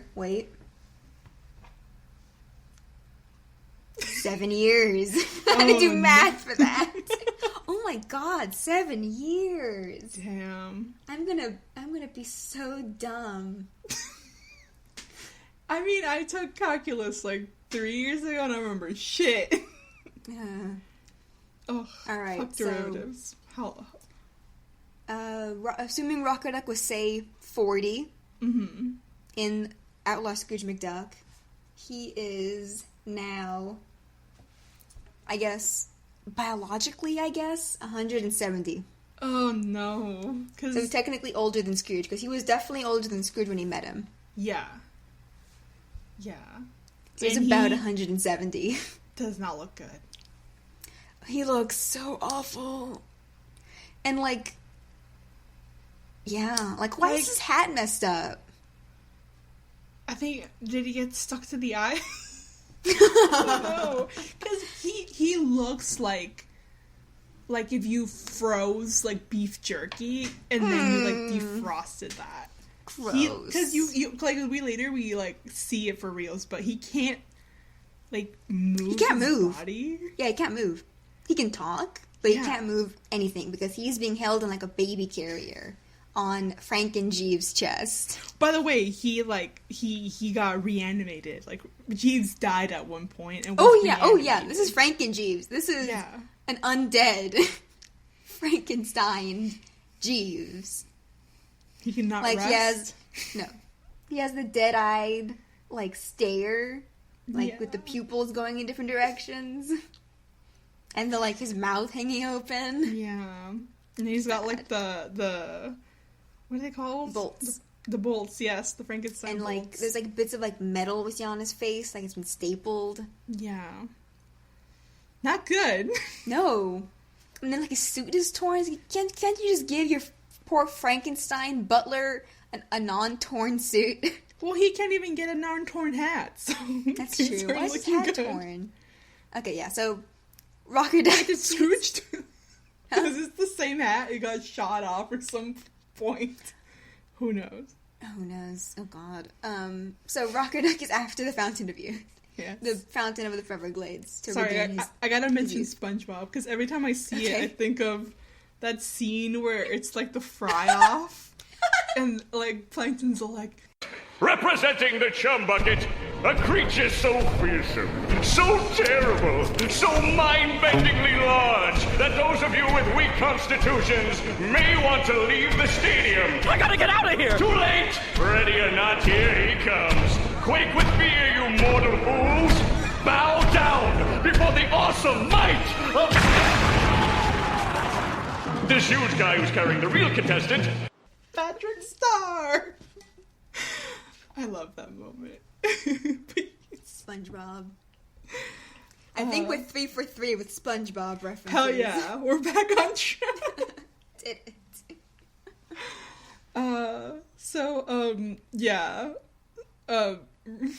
Sorry, I keep looking at his weird body. He declares that he's gonna get revenge. Finally, the fountain will be mine. Thus begins the revenge of John D. Rockerduck. Now fan me. So he follows commands. Mm-hmm. Yeah, we have Judge John Hodgman coming back as Rockerduck. Yeah. I really like the voice. I think just on the voice alone, the voice acting is really good. Mm-hmm. Some voice actors just have very good voices. Mm-hmm. I just want to hear them. Judge John Hodgman also voices Billions and Kipo in The Age of Wonder Beasts, and he's he's a science wolf basically, and he does a very fun job there. Yeah, Yeah, it's a fun voice. Like, he looks terrible, but he sounds looks terrible. fun. Yeah, the voice is just fun. Yeah. Like, I think on voice alone, he'd be, like, maybe in my top 5 villains, and he does nothing. He's the most ineffectual villain, and I just like him. He also kind of just gets dropped in the end, but... Like, his whole thing. Yeah, I have less of an issue because he's here just to get young. Yeah, true. And so I'm like, okay, he did it. He accomplished his goal. I guess. Yeah. Anyway, the youth, Scrooge and Goldie are running. It's romantic. They're making anime eyes at each other. They do. They really do. And both Goldie and Scrooge change their outfits a bit. Mm-hmm. Do they? To reflect their new youthful personas. I mean, Scrooge, like, he, like, rolled up his sleeve so it's like, you can see, like, his shoulders. He tied what was once, like, the bandana around his bicep. Yeah. Like, he's opened the shirt so you can see some of, like, the chest hair. Chest feathers. Yeah. Don't think I'm not going to bring that up. By comparison, Goldie had just, like, tied, like, her shirt. It's much more conservative. Scrooge is just... He's letting it all out. He feels young again. Scrooge needs to be slutty. Hell yeah. Oh my god. It's true this episode. So he, like, stands on a branch or a root. Like, she flirts with him. But, like, just to get him off his guard. And he gets very, like, blushy and flustered. Not so old now, am I? Not at all. I'd forgotten how almost attractive you used to be. Really? Oh! There's a lot of blushing. I'm like, is this allowed? Like, she is making blatant romantic advances on him. Is this allowed? I was, like, literally asking Anna. I was like, Anna, am I allowed to say that this episode has, like, horny energy? And I said yes, because it does. Yeah, it does. They're in love, and they're young. It's true. It is true. 1987 Scrooge got a kiss on the cheek from Goldie. Mm-hmm. Am I allowed to say this? Scrooge fucks? He has fucked. It's terrible. Stop. Is any of that comprehensible? Yeah. Oh my goodness. If you have eyes and you've watched the episode, you know what we're talking about. Like, yeah. You're allowed. You've allowed me, thank you. I've allowed you. I mean, Santa is his ex. Like, yeah, we know. We know. We were right about that, too. We were right. We were wrong about Scrooge being an unintentional homewrecker, but that's probably a good thing. Yeah. We were wrong about that. We should have shifted the blame more onto Scrooge. Yes, obviously, it's always his fault. Yeah. But Scrooge gets got because he's like, oh, really? Am I attractive? And Goldie's like, Loser. What do you say? I mean, she knocks him off the route, and she goes running, and he chases her. Yeah. And they're leaving Webby to, like, gather most of Scrooge's things. Like, she has his hat, he, like, throws his cane, he's like, I'm young, don't need this. Because he feels spry now. Yeah. And Webby's, like, pleading for them to, like, slow down and not throw away the things that make them them. Yeah. But they're just straight up ignoring her. Yeah. I'm like, Scrooge, Goldie, the child. Well, less Goldie. She's irresponsible. Yeah. Like, she doesn't have a reason to be responsible. But I'm like, Scrooge, come on. You're in a swamp. He's gonna kill you. Yeah. And he's gonna be like, and for Goldie? You know, yeah. she does not She's gonna double kill you. Webby's dislike of Goldie probably comes from Beakley. Mm-hmm. Yeah. Yeah. So we go back to the boys. And Dewey's still declaring that, because he's the big brother, he's the wise one. Yes. So he declares that they're going to forget the schedule, and he, rips it up. He rips it up. Yeah. Why did they keep doing this to Huey? I don't know. I mean, I hope it all ties back at the end and we get, some apology to Huey. Right? I mean, same thing with the Halloween episode. With his very carefully laid out plan. Yeah. That he made for, maximum fun, maximum candy. Here he, I mean, yeah. It's rude. Yeah. I think especially for me, as someone who likes setting plans and following them. Yeah. Plans are there for a reason. Yeah, I maybe mine aren't as structured, but I do like to have a game plan for something, that nothing gets done if you don't have an idea of what you're gonna do. Yeah. Yeah. We plan the best Disney trips. We do. We don't fucking faff around. All right, we're here. Yeah. We're going to go on these rides, lunch break. To go on these rides, whatever, dinner break. Yeah. We're gonna go to downtown Disney to get some beignets. Yeah. It's normally the last thing. Yeah. Have a plan. Yes. Yes. But he tears up the plan, and Huey just, falls on his knees looking at the confetti that now are his plan. Louis is so uninvolved this episode. It's hysterical. Yeah. He has a towel around his neck and is drinking from a little drink with a little paper umbrella the whole time. Did Bobby Moynihan, was he only able to, did he only have, half an hour? Yeah. For this episode? And they're all right, here's, 10 lines. Can you make slurping noises? Can you mispronounce Ponce de León? Yeah. Louis. No offense, Bobby Moynihan. But no. I hate when people pronounce it Ponce de León. No respect towards, Ponce de León, but, don't pronounce it that Jesus. way. God. Yeah. Disrespect to Ponce de León. But so... Oh, yeah. Dewey declares that it's time for lunch. Because since the spring breakers are still in the pool, they'll get there before the lunch rush. Yeah. But it's Florida. Yes. And so there's all these old people, all these seniors who are in line at the buffet. Yeah. And so there's a big long line in front of them. Mm-hmm. And he was who would have thought old people eat dinner early? Yeah, in Florida?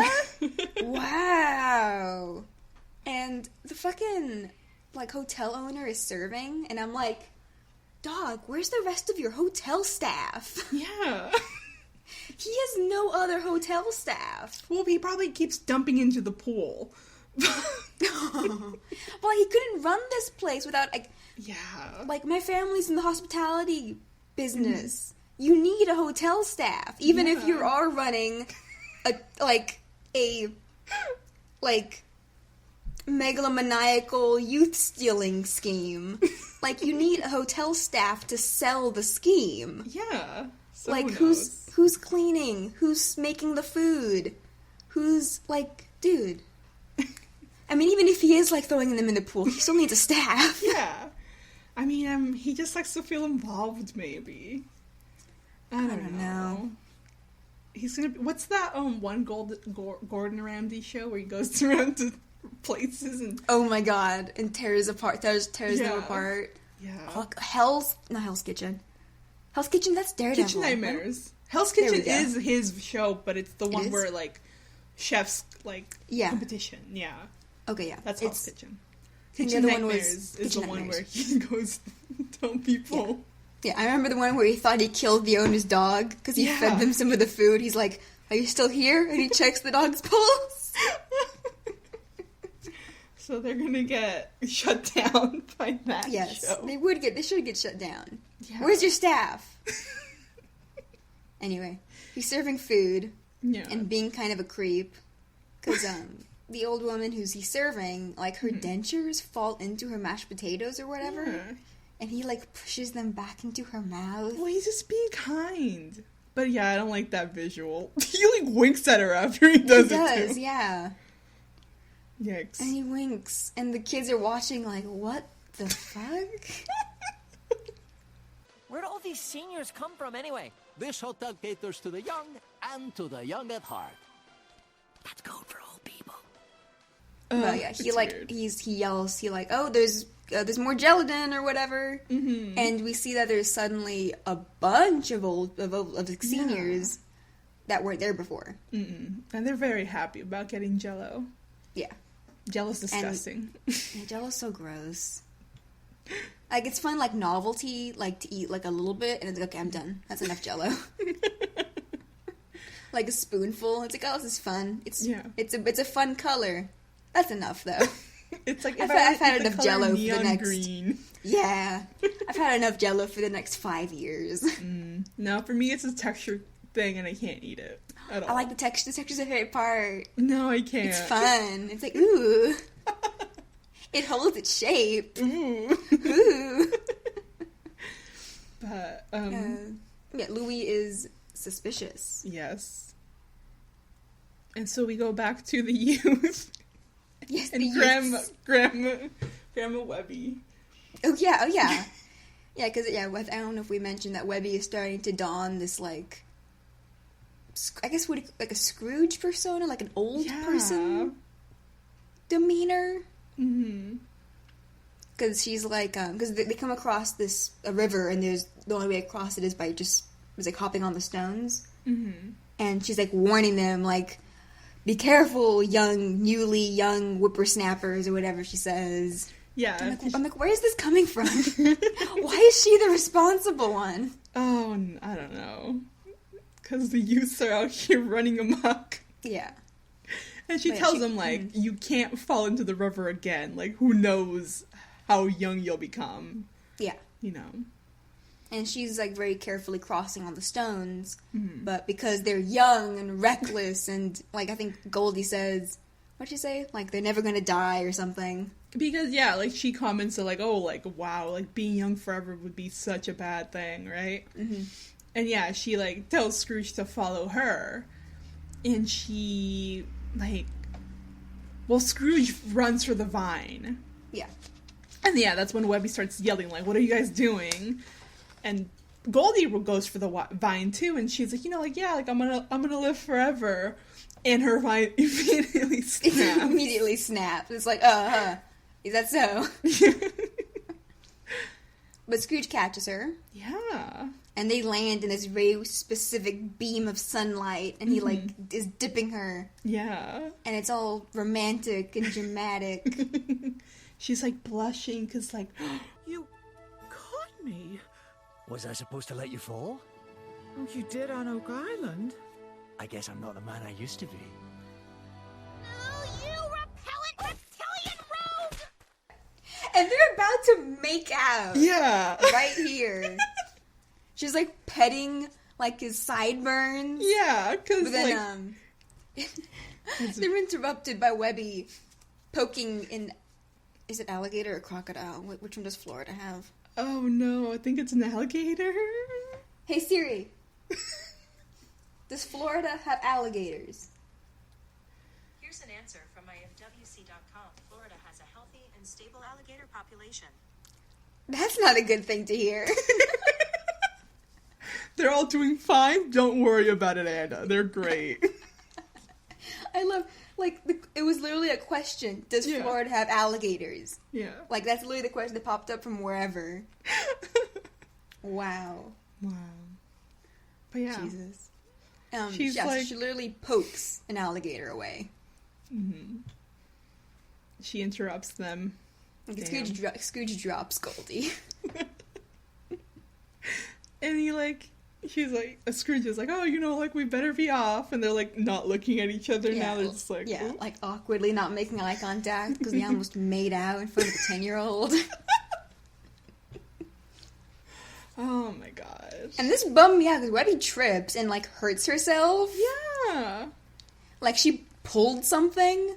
Because she now is using the cane to keep walking. Yeah, because she, like, falls, like, because of, like, a root, and, like, she's, like, holding her back, like, the small of her back and everything. And I'm like, pick up the child, Scrooge! Oh, my God! Back to the boys. See Louis? Yeah, Louis like, walking around with, like, cucumbers on his eyes. He's walking. He's operating through sound alone. It's like, they're, like, doing a little duck line. He, like, I got this. I got, like, 10 years for it. Yes. It's like, it's animal instinct. I know to walk in a line. I want to chill like he does. It's great. He's just relaxing this whole episode. Yeah. Until he's not. But for most of it, he gets to relax. Because we learned that because Dewey's not doing so great, being the oldest brother. Yeah. Because they had to, like, rush their spa treatments. Yeah. Who gave them the spa treatments? I don't know. It couldn't have been Ponce, definitely not Ponce de León. Like, where is the rest of his hotel staff? Who knows? They didn't want to. They drew enough, college. I'm gonna harp on this again in a second for a specific reason. Okay. But, wait. So he mentions that even though they didn't get to do this, or they had to rush through the spa, they have plenty of time to get their hair beaded. Who's gonna do the hair beading? But most importantly to me, do not let them get their hair beaded. Don't let them do that also. Jesus, no. God, I did that so often when I was young. Mm-hmm. Literally. Like, there'd be ladies on the beach who, they ask every person that walks by, like, oh, like, do you want your hair beaded? And until I was, like, how old? Maybe 8 or 9. Like, I was, like, I guess my mom would say yes, and they'd bead my hair. And, like, those were the worst to remove. Yeah. Oh my God, the worst to remove. There are pictures of me as a kid where, like, my mom did, like, full head of, like, small braids. Yeah, yeah. And, like, apart from that, butterfly clips all over the head. Oh my God. And I'm just like, Mom, I can feel the headache you gave me. Oh yeah, oh my God, the pain, the headache from those. I can still feel it. Oh. Yeah. Don't ever do that to your child. No. Or to yourself. It'll be painful for you to remove from their head, and doubly painful to remove from your own head. Yeah. I've done the mistake of, like, I'll be bored and I'll be playing with my hair. And I have really long hair, like, my butt. And I'll, like, do, like, a tiny braid, and then I'll forget about it. And then I'll go to put my hair up, and I'm, like, brushing it, and I'm just like, I'm gonna rip this braid off of my head by accident. And then, if you do them small enough, like, it's so hard to undo. Oh, yeah. They're, like, impossible to undo. Yeah. Don't get your hair beaded. No. Also, I just cannot imagine them drawing this little duck boys with their beads in their hair. I actually kind of like that. That'd be cute, actually.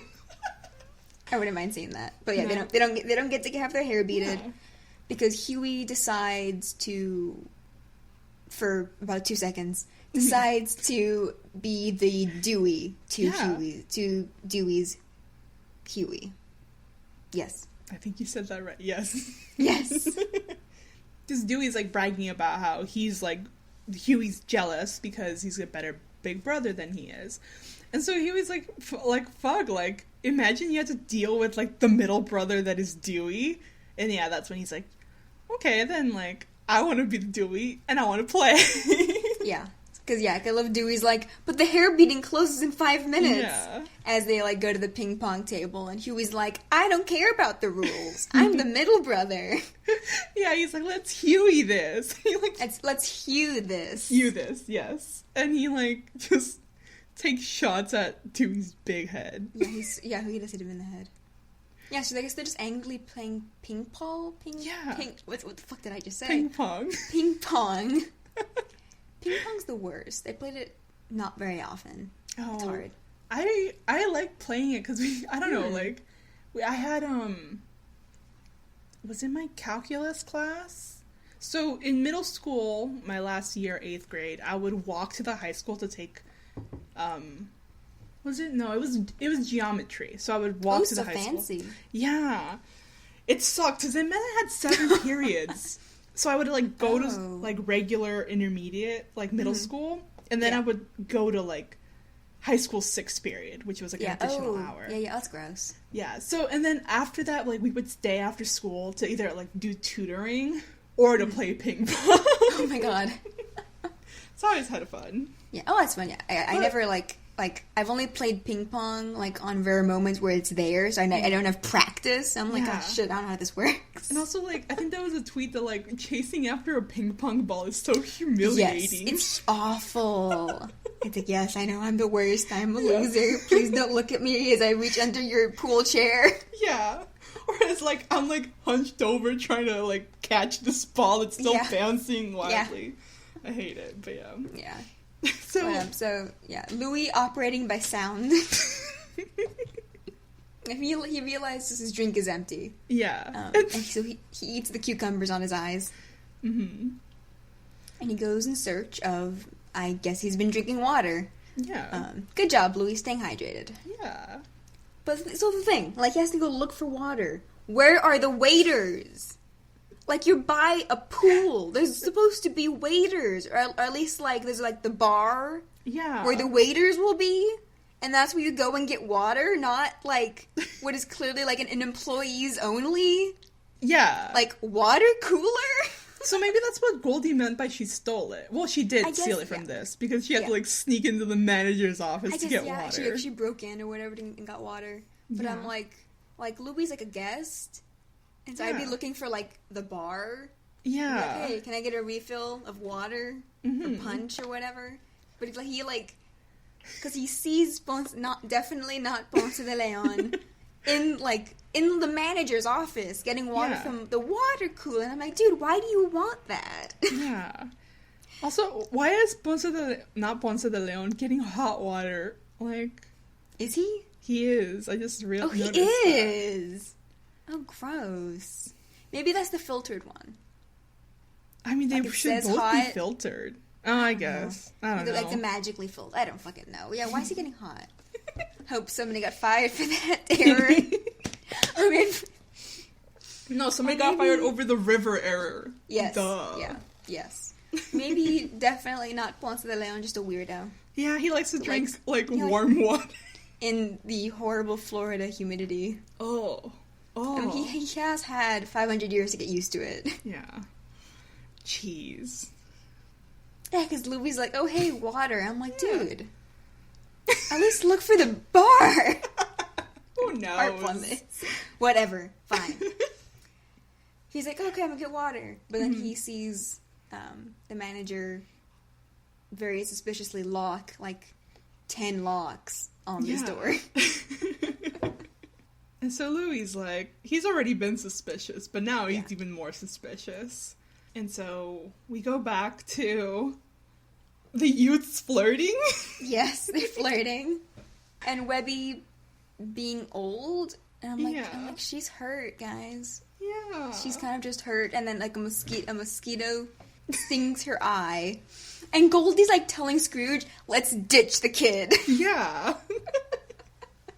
Like, she literally says, like, let's ditch old lady Vanderquack. Yeah. Oh, well, and stay young forever. Because as they were, like, walking by, like they're actually they've slowed down and she's walking in front of them. Webby's saying, like, okay, like, once we find the fountain, we're gonna log it into in Finch's journal, and then we can find a way to fix you guys and, like, not be young anymore.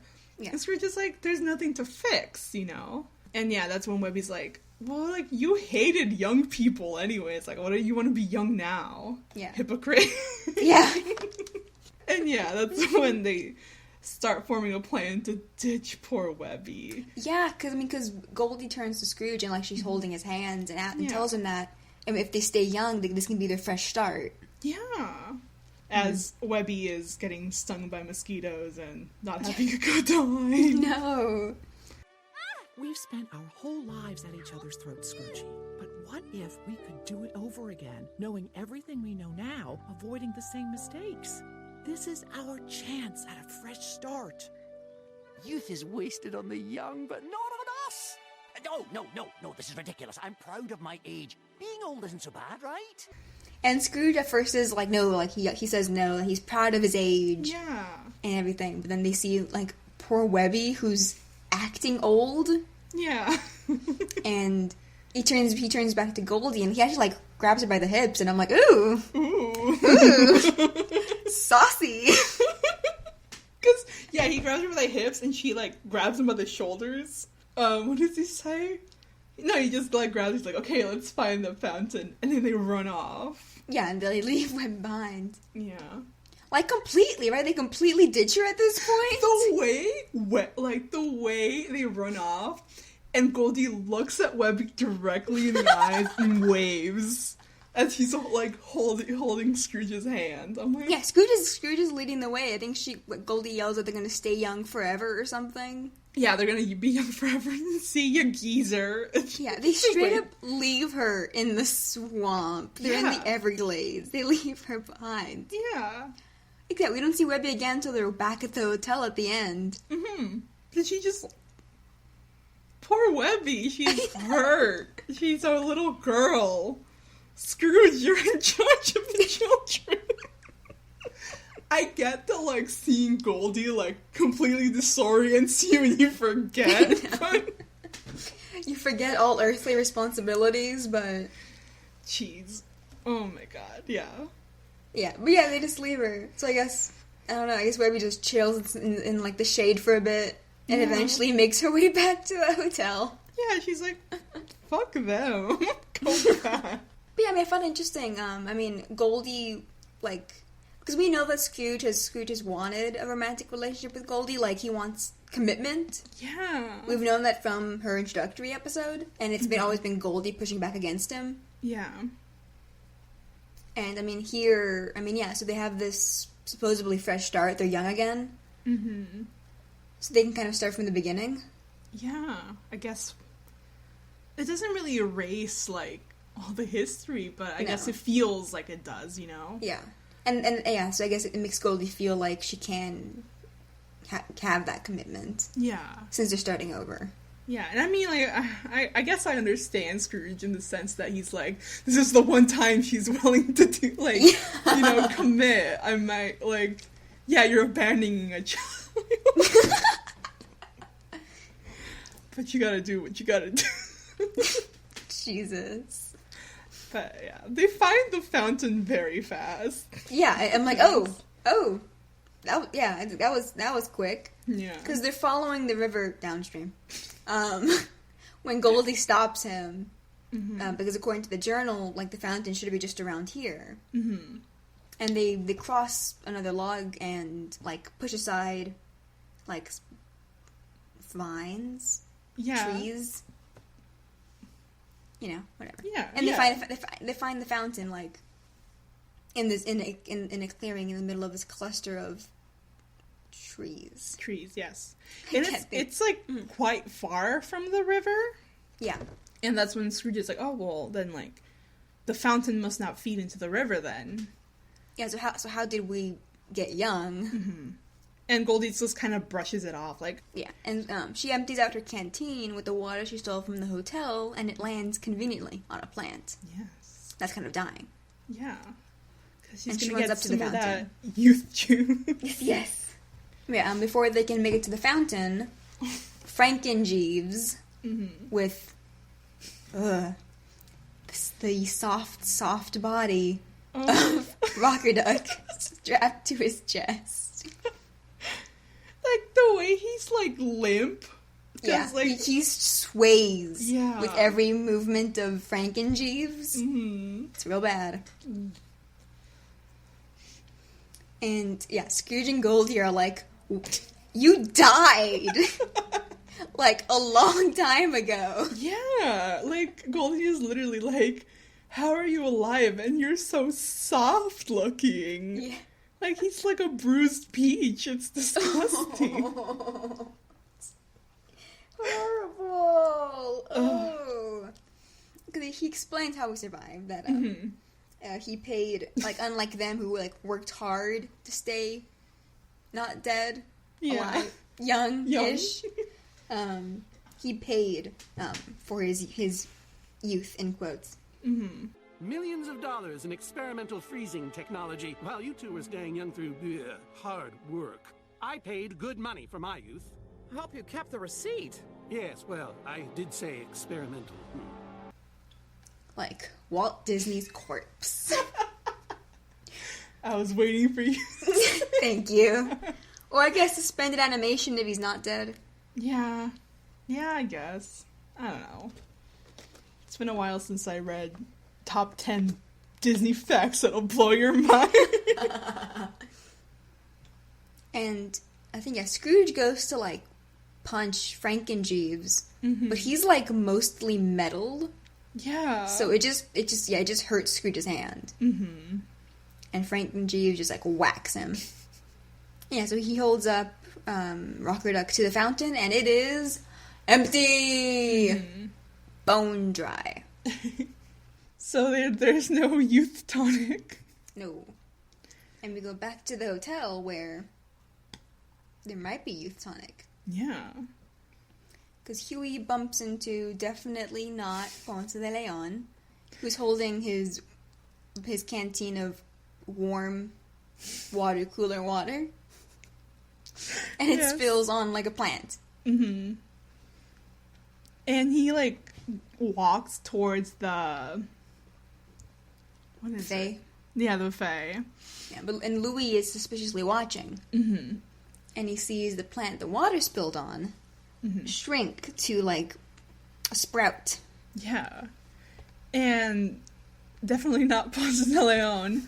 He, like, skewers a marshmallow and he, like, puts it on the chocolate fountain. Yeah. And immediately, Louis looks at that, looks back at the painting of Ponce de León. Yeah. And he's like, I got it. That's it.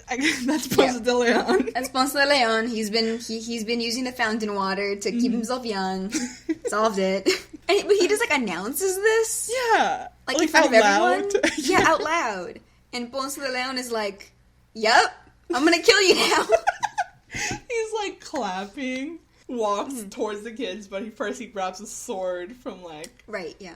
Like, decoration. It's on display somewhere, but it's a real sword. Yeah. And it's like, okay, you're right. This is the part where I kill you. Yeah. He does, again, the youth is wasted on the young. Yeah, and I'm like, Louis, why are you announcing this right in front of the guy? Yeah. I don't know. Yeah, that specifically, he's been draining the hotel guests of their youth. Yes. Yeah, so he backs them into his office. Mm-hmm. To reveal his evil plan. Yeah. And, like, Dewey tries to, again, comment that he's, like, the oldest one. And they're like, Louis like, it's not the time right now, guy. Like, it's like we're being held at sword point. Yeah. And Ponce de León, definitely Ponce de León, yeah. explains his whole evil plan. The little mosaic on the wall of him that I guess he made. I love that, though. I love mosaics. So yeah, we see, like, this little story play out through the mosaics. Mm-hmm. That he explains he found the fountain of youth, but that it doesn't give youth, it drains it from someone else and then gives it to another person. Mm-hmm. Like, you drink the youth. Yeah. And so he comments that, like, at first it was pretty easy, you would just... shove in a crew member. Yeah. And we see this, like, peacock person, guy. Yeah. Rest in peace. Yeah, he dies. Like, he shoves him into the fountain and he drinks the guy's youth. Mm-hmm. And, but that apparently, he had to come up with a new plan because nobody wants to follow a creepy old man into a swamp. He has some funny lines. Yeah. For, like this, basically this scene is where I thought he was really funny.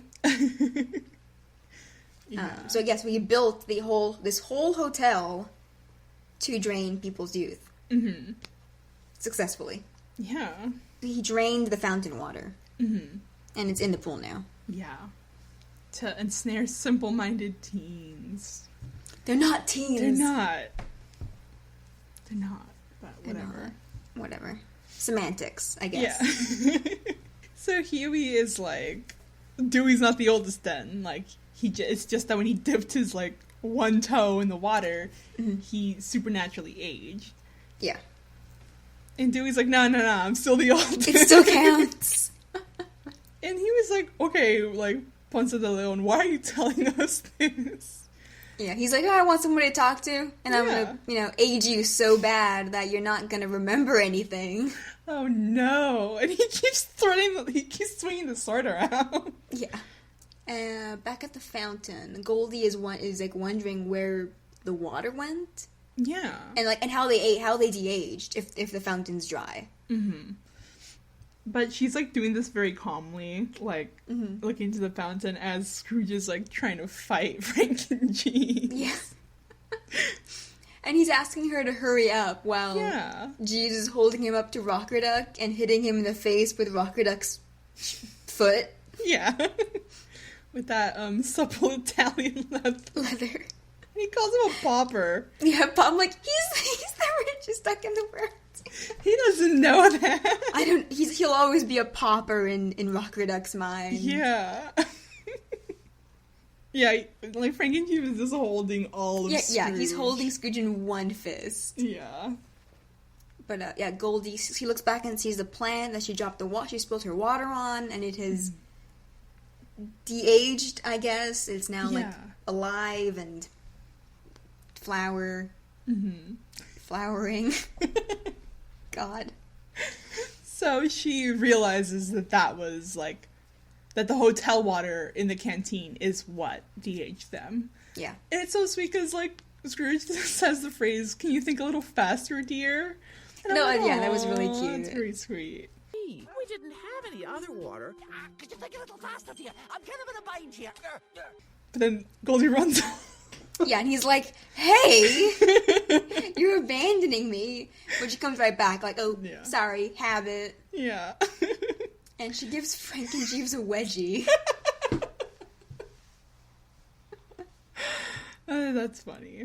Which makes him drop Scrooge. Yeah, but he doesn't react. He doesn't react beyond dropping Scrooge. Yeah. And we just get a shot of, like, the underwear ripping. Yeah. Yeah. And back with Ponce de León and the kids, he's about to, I don't know what he's about to do. He's done anything with a sword. Well, he needs to age them. Oh, yeah. But he's, like, backing them into a corner, but when the front desk bell rings. Mm-hmm. And so he's like, oh, like, I can't keep a customer waiting. Like, this might be a trap for tourists, but it's not a tourist trap. Yeah. And as the boys like, try to run, but he, like, grabs, like, a pool floaty and, like, jams it over their heads so they're stuck together in the pool floaty.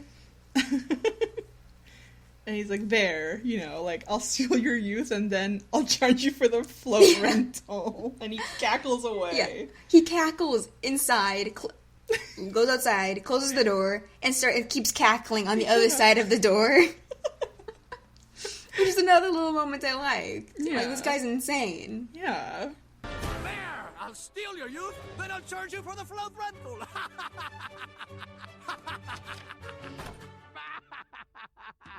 And Dewey says, like, as the big brother, he will free them. And tries to chew his way out of the vinyl pool floaty. Yeah. Good job, Dewey. Good job. We see Ponce de León at the front desk, and in runs Scrooge and Goldie. They're just, like, speeding by. And Ponce de León is like, oh, like, are y'all teens, youths, checking in for spring break? And Scrooge is immediately like, what did you do with the Fountain of Youth? Yeah, they like, skid to a stop, and they turn. Ponce de León is like, oh my god, like, what is it with these kids figuring out the whole skiing today? Yeah, right as, and then right at that moment, the buff flamingo guy we noticed at the beginning of the episode runs down the stairs, because he slept in. Yeah. And he runs past them and jumps in the pool. There's, like, a flash of light when he does it, too, I think. Yeah. Yeah. And then so Scrooge and Goldie, like, immediately, like, realize, oh, the fountain water is in the pool. So they run to look at buff flamingo guy, and you, like, see the transformation of just, like, the youth and everything leaving his body. Yeah, we see his muscles shrink and atrophy, like, really fast. I assume because he jumps fully in the water. Yeah. And so they're wondering, like, wait, how does how did we get the water to drink then? Mm-hmm. And they turn right as Ponce de León is like, ho, let me answer your question with visual aids. And he drinks from the canteen, and immediately his, like, hair gets, like, darker, is youthful, and Goldie's like, it's disgusting, like, we've been drinking nasty pool people juice. And she throws the canteen. I love Ponce de León's response, I filter it. Gross! We drank nasty pool people juice. I filter it. After all, we are a 5-star resort. Getting, like, pool water in your mouth is... Oh god, yeah, the does it even have chlorine, the water? I guess not, right? Probably not. Yeah. Oh. There's something about, like, knowing you're gonna get pool water in your mouth and you see a Band-Aid somewhere and you're just like, God. I don't want to think about it anymore. Oh god. Ugh. But yeah. And then he tries to stab them with a sword. Yeah. Fight. And Scrooge, I'm gonna assume he borrows it. Mm-hmm. And this old guy's, what is it called? It's not a walker. Like a cane. I think it's a cane, right? Yeah. One of those long aluminum ones. Mm-hmm. He, like, disarms Ponce de León. Yeah, and Goldie grabs the sword, and Ponce de León's like, oh shit, I am outmatched. Yeah, like, these are, like, not regular teenagers. Mm-hmm. But he realizes they must have been, like, de-aged. Mm-hmm. So he appeals to Goldie specifically. Like offering to let her join him. Mm-hmm. And, like, use the fountain water. Yeah, and, like, Goldie, she wants to do it, you know? Yeah. She, like, tells Scrooge, like, you know, this is a fresh start. You know, you and me forever. And we get this scene of, like, the flamingo guy, like, ooh, going, like, towards, like, the edge of the pool. And he's just like, what happened? Like, I was just on spring break. Yeah, and Scrooge goes to help him out. And that's when he realizes that the fountain steals youth. Yeah. He's stealing youth, Goldie. I earned each wrinkle square. It's not fair to pawn them off on someone else. Not even a teenager. Scrooge. What good is erasing past mistakes if we're just to make worse ones? I can't. But I can! And Scrooge is like, we can't just pawn off all over, like, our life, our history towards other people, you know? That's not fair. Yeah, because, they're basically... they're practically killing people. Yeah. And he's like, I can't be part of that. Mm-hmm. And, like, Goldie is, like, he just, like, is pleading with him, you know, like, please. And Scrooge is like, no, like, what's the point of erasing our past mistakes if we're just gonna make even worse ones now? Mm-hmm. He can't. Which, fair. Yeah. Nice to know morals are there. Yes. And this moment is interrupted by Frankenstein. Yeah. I love it because Ponce de León is like, oh, what the fuck? Like, he does not put up a fight. Yeah. When Frankenjeeves, like, yanks the canteen from him, he's like, yep, take it. I don't know what the hell's happening right now. No. There's this large corpse of a man carrying another corpse of a man. Yeah, like, he's been operating this death trap for 500 years. Yeah. And this is the weirdest thing that's ever happened to him all in one day. And so, like, Frankenjeeves has to, like, open Rockaduck's mouth to, like... and, like, tilt his head back. Yeah. To pour all the water in his mouth. And thankfully, he de-ages. Yes. I was just thinking, like, he shakes him like a martini, but no. He laughs. He unbuckles the baby carrier he was in. Oh, by the way, it has a little duckling, like, a little rubber duck on it. Yeah. And he does like a little dance. Yeah. He has Frankenjeeves lift him so he can tap his heels together. That's really funny. And Scrooge doesn't hesitate to just deck him. He jumps in and knocks him out with one punch. I love that. It was really funny. It worked! Rockaduck is back! Lift me. Now you must... Rocker Duck gets like the little like spinny eyes, and he's just on the floor. Yeah, and after this, he taps out for the rest of the fight. Yeah. We'll see in a second. He sits down at one of the tables under an umbrella, like rubbing his cheek where he got punched.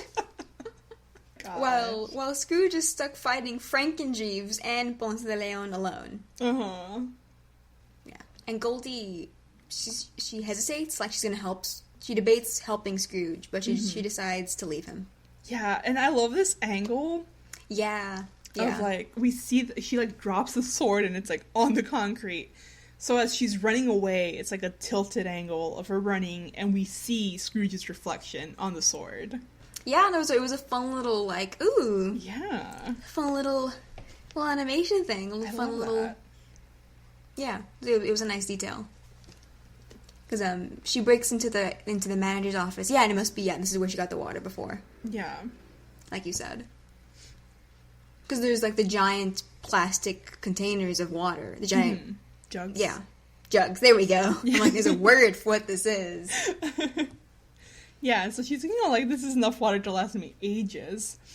And as she's like, goes to grab some, she notices the triplets. And they don't... recognize her. Yeah, I mean, she has been. She's like 20 now, so I guess. And they don't know they don't even know that Scrooge went out. No. Yes, and they didn't even know Goldie was here. Yeah, at all. Yeah, so yeah. And they like warn her that the hotel owners. He's specifically Louis is the one who says it, that the hotel owner is turning everyone old, so he tells her to save herself. And Goldie kind of like just says, yeah, I always do. And she does go to leave. And I'm so glad they kept this. Yeah. I was worried. I'm like, come on, happy birthday, Doofus Drake. Yeah. Set up a bond between her and Louis. Yeah. And we see here it pays off. Because she like looks at Louis for a while. She like, you can tell like she's thinking like, I can't leave first the kids and Scrooge, you know. Yeah. So Scrooge is fighting Ponce de León with the cane. When Jeeves takes the cane and like snaps it in two. Yeah. I like Jeeves never looks down because he's Frankenjeeves. Yeah. He just it's always shot from like below him without him ever like tilting his head to look at anyone. It's creepy. It's nice. Yeah. Oh, God. I remember when we first got that shot of him. I'm like, what's wrong with him? Frankenjeeves, yeah. And so, like he like goes to run, and he gets like punched by Ponce de León. Yeah, Frankenjeeves gets him like in his fist, and it looks like it's all up for Scrooge. But it's not. No. Because Goldie saved the kids. And like, really neat moment of animation. She like jumps up and like slams the jug of water into Frankenjeeves' mouth. Does this spin kick thing that she kicks Ponce de León in the face. Yeah. And here's where we see Rocker Duck sitting on the chair. Rubbing his face where he got punched. He's just tapped down. They just leave him there. Yeah. And Scrooge is like, oh, like, you came back for me. Goldie, like, flips her hair, and she's like, well, maybe I'm not the woman I used to be. Very flirtatiously. Yeah. Meanwhile, Frankenjeeves de-ages to a baby. Yeah. I don't know how I feel about this. I don't either. I'm like, is he a cute baby? I guess he's kind of cute. Yeah. He is a baby. Well, actually, never mind. I am of someone who will say when a baby's ugly. I don't care. Babies are ugly. Yeah, there's ugly babies. Yeah, my mom says that no babies are ugly. They're babies. Oh, that's a lie. I will look at you straight in the face and tell you which of my cousins was ugly when they were born. But yeah, so he's just a baby now. He's a baby Frankenstein. And Rocket like runs up and orders him to fight. Yeah. And like baby Frankenjeeves is like doing grabby hands. And then starts crying. Yeah. And so Rockerduck's like, well, fuck. He says some shit. Jeeves, attack! Attack them! Bellyache and botheration, the bellows on that babe, pipe down! And he wraps up baby Yoda. Frankenjeeves. He like wraps him up and he's complaining about how heavy he is. I'm like, yeah, he's like half of him is metal. Yeah. So like, he doesn't. I mean, just dip the baby in the pool. That's all you have to do. But then how is he gonna get Frankenjeeves out of the pool? Yeah, I guess he'll just sink. Like, Yeah. fill up the jug with pool water and pour it on him. He just leaves. Yeah. I guess he's a father now. Congratulations. He's carrying him like a sack, and like Frankenjeeves Over is his like shoulder. taking a nap now. Yeah. He just leaves, and Goldie, Scrooge, and Ponce watch him leave. On my notes, I just wrote, "Wow, they really just let him leave, huh?" And there's like a beat of like a pause, as they're watching him leave, and then the fighting commences again. Yeah, I mean, so yeah, they're sword fighting, and Scrooge and you just kind of blaze through this. Mm-hmm, yeah. Scrooge and Goldie are fighting together. They're throwing the sword to each other. Mm-hmm. It's really fun. Very fun. The music's good, and they lead Ponce de León up to the diving board. Mm-hmm. But once they get up there, he loses his balance and yanks Scrooge down with him into the pool. Yeah. Where they immediately start to age. Yes. And we have like Goldie trying to get Scrooge, like, you need to get out, like, now. Mm-hmm. And he's like trying to, but Scrooge did make it up, and as he's gonna grab Goldie's hand, he gets dragged back down again. Ponce de León, he doesn't try to get out himself. No. I guess, I don't know, because I guess he's so old, he immediately starts aging very, very quickly. Yes. It's kind of nasty. It gets so nasty. So Goldie jumps in after Scrooge. Yeah. Because she was very careful not to touch the water. Mm-hmm. But when she sees Scrooge being dragged under, she jumps in after him. Yeah. And she ages back to her previous, God knows how old, 100 and something. But she gets Scrooge out. Mm-hmm. And it's very sweet. Like, he's sweet, he's like, you know, like, Goldie, like, your fresh start. And she's just like, you know, a fresh start isn't worth it without you in it. And it's very cute. Yes. It was nice. I mean, her giving that up for him. Mm-hmm. And then we see the thing ever. God. They went ham on this. They did. This is the first on-screen death. Like, the only real on-screen death. Before this, we've had, like, one of the little bulbs offing himself. Jeez. And the gyro clones getting incinerated. But we see Ponce de León age very rapidly, but not so rapidly that we don't see it in excruciating detail. Yes. Like, his body, decomposes, basically. It does. I think the part that gets me are the nails. I was gonna say the nails. Yeah. Oh my god, he is decomposing. I keep pausing it on horrible moments. Like, his fingers get all bony, his nails elongate rapidly and curl. Yeah. As his body, decomposes, loses its hair, and crackles and crumbles. It's crumbly, like the nose and the snout bit. Ugh. Oh, it's the nails. It's the nails that do it for me. They completely curl as he's going under. It's the last thing you see as he sinks. Yeah. And then he's dead, and then he's dead. He's key, dust. Yeah. The key that he was holding floats up and then it falls down again.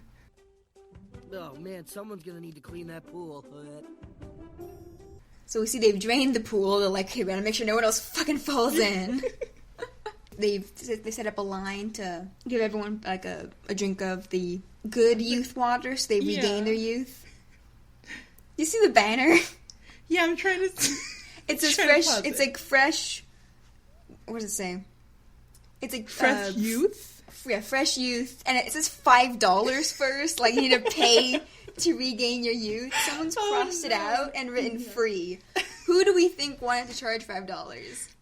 Louis. I think Louis and Scrooge. Yeah, probably, yeah. I'm gonna say Huey crossed it out because it's in red. Yeah. Huey's like, you freaks! Yeah, no, fuck that. But yeah. Louis most likely, maybe Louis and Scrooge. Yeah. Louis like, yeah, pay up. But yeah. And we see Webby. Webby made her way back. Yeah, fuck. She's sitting on a pool chair, still not having a good time. And I think at Dewey first, he's like, I have learned that being the oldest is not all it's cracked up to be or something. Yeah. That's what he says. And he, like, drinks, like, a single drop of the juice, and he, like, shrinks. I like the animation because he pops back to, like, his regular height. And she offers some to Webby because she looks terrible. Yeah. And, he also tells Huey that he is the big brother again, and Huey's like, I always was, but whatever. And yeah, Webby's like, no, like, I didn't age, I just had a really bad day. And she, like, cracks her back and everything. She's like, I'm feeling better now. Yeah, sure.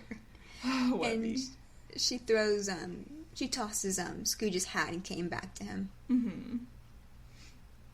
And it's kind of sad, we get this shot of, like, because we hear Webby ask, like, oh, like, where's Goldie? And Scrooge is, like, looking at the birds fly away in the sunset. And he's like, oh, she probably left, you know Goldie. And yeah, I did think that this would be it, because this is how Goldie has left each time. Yeah. It's this very, like, bittersweet kind of parting. Mm-hmm. But we see that she stayed this time. Yeah, and we get their theme. We do get their theme, which I love. Yeah. Hey, I wouldn't leave without saying goodbye. This time.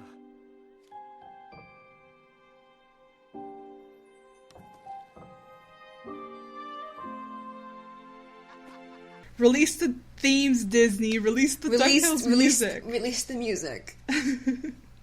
And it's this really cute moment, like, I don't know. It's very sweet, like, and then they finally kiss. Well, first she gives him the back of the journal. Yeah. And she, like, dips him, and they kiss. Yeah, she, like, yanks him, and they make out. So, this episode is a historic episode for DuckTales. Yes. First on-screen death. First on-screen kiss. Yay! They did it. They did. But yeah, I think it's very sweet. He, like, caresses her head. Oh, it's super cute. I really like cute. the little details they put into, and the I don't know, like, the characters' actions. Yeah. Like, there's often a lot of little details like that are sweet. Mm-hmm. He's like, because, yeah, you can tell at first, he's like, oh my god, this is happening. I mean, they have to have kissed before, right? Yeah, but just this whole day, everything, yes, like, they've been interrupted multiple times. Yeah. And also, like, he probably also knows that he gets got a lot by her. Yeah. And yeah, it's very cute. And she's, like, after they kiss, like, Goldie announces spring break, and there's cheering. Yeah. Like, what, all these freaking, like, college students... I would leave. Like, yeah, they're all just hanging around. I'm like, you aged 60 years today. Go home. Yeah, go home, please. Oh my god. But then again, I guess you want your money's worth. I mean, there's no hotel owner, so I guess you're just squatting. I mean, raid the kitchen, I guess. Yeah. There's no staff, as we know. God, yeah. But yeah. And any more that's thoughts? the end. Yeah, well, DuckTales 1987 had one Fountain of Youth episode. Mm-hmm. The Sweet Duck of Youth, Season 1, Episode 28. Though in that episode, turns out there is no real Fountain of Youth. When they do find the fountain, like, you look into it and you see yourself young. Mm. But drinking the water doesn't make you young. Yeah. Also, in that one, they called Ponce de León Ponce de Loon. Because I guess they thought people couldn't understand or pronounce Spanish. Yes. Again, disrespect to Ponce de León. Yeah, disrespect him. But, yeah. Just I don't know. They just didn't want to use... I mean, I don't know. They didn't want to use Spanish. Yeah. Pronounce people's names correctly.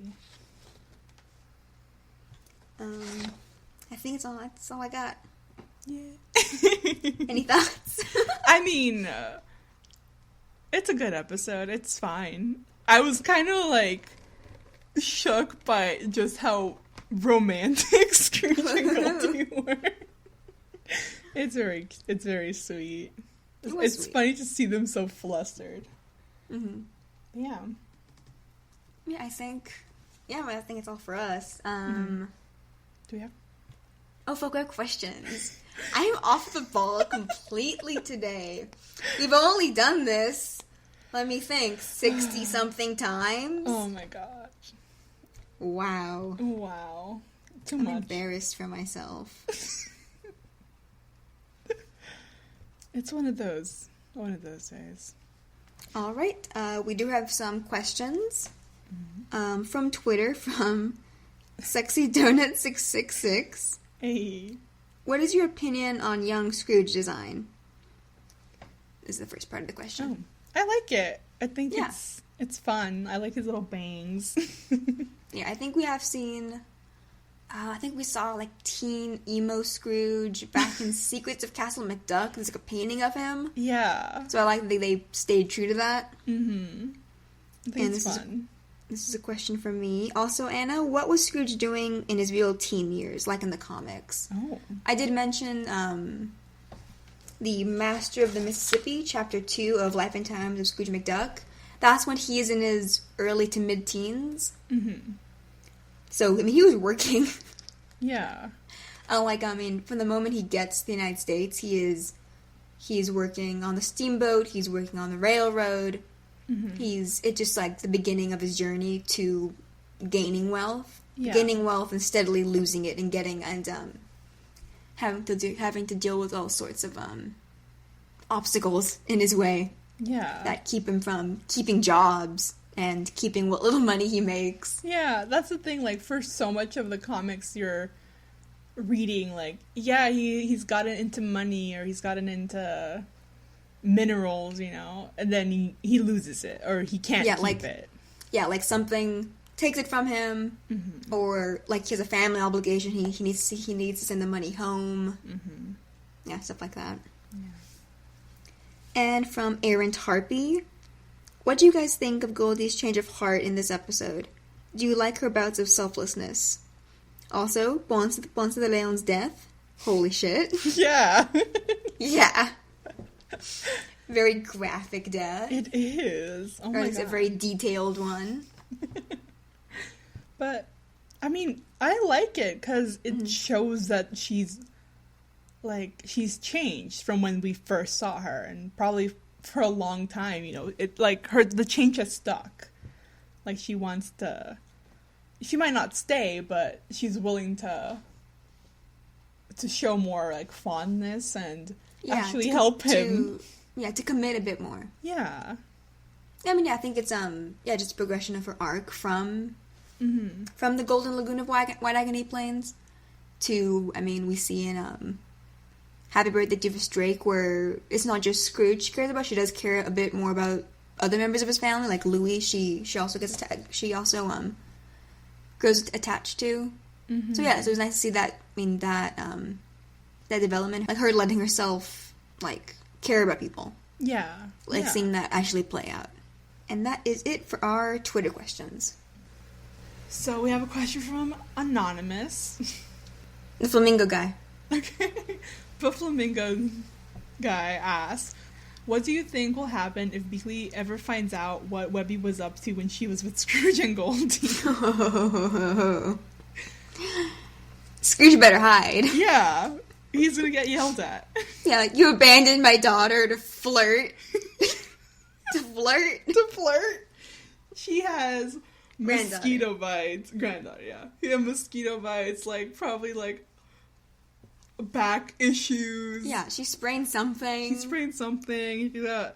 It's bad. And you abandoned her in a swamp. There's alligators. There's mosquitoes. Yeah. Shame. Bad job, Scrooge. And the fact that it's for Goldie, like...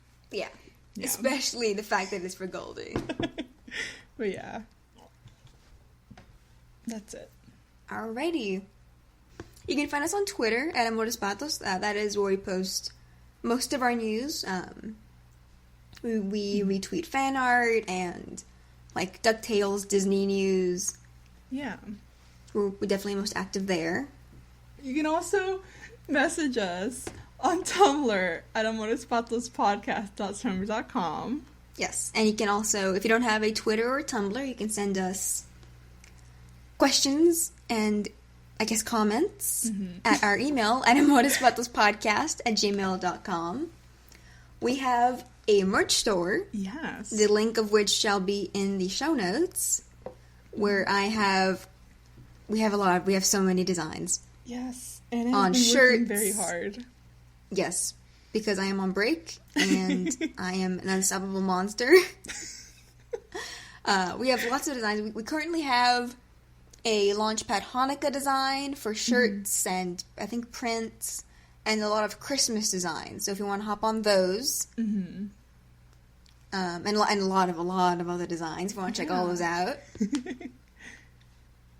And thanks to anyone who has bought stuff from us. Yes. Oh my god. Like, we are blown away by it. We were blown away when someone bought one thing. Like, yes. We're like, oh, really we come sold. through. Yeah. What was the first thing we sold? It was a while ago now. That was like a month ago. Oh. Was it like a Scrooge? It might have been...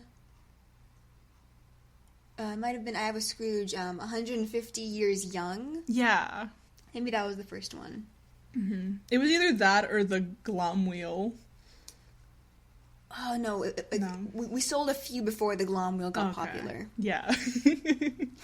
But yeah. Like, blown away. Blown me away that people like these designs that I sometimes slap together. Other times I do slave away. I do like the Launchpad Hanukkah shirt I designed. Yeah. I'm very proud of it. But yeah, oh my god, thank you. If you have bought some of our merchandise, and I mean tweet at us when you get it, I guess. Yeah. I'd love to see what it looks like in person. Same. So we can thank you. But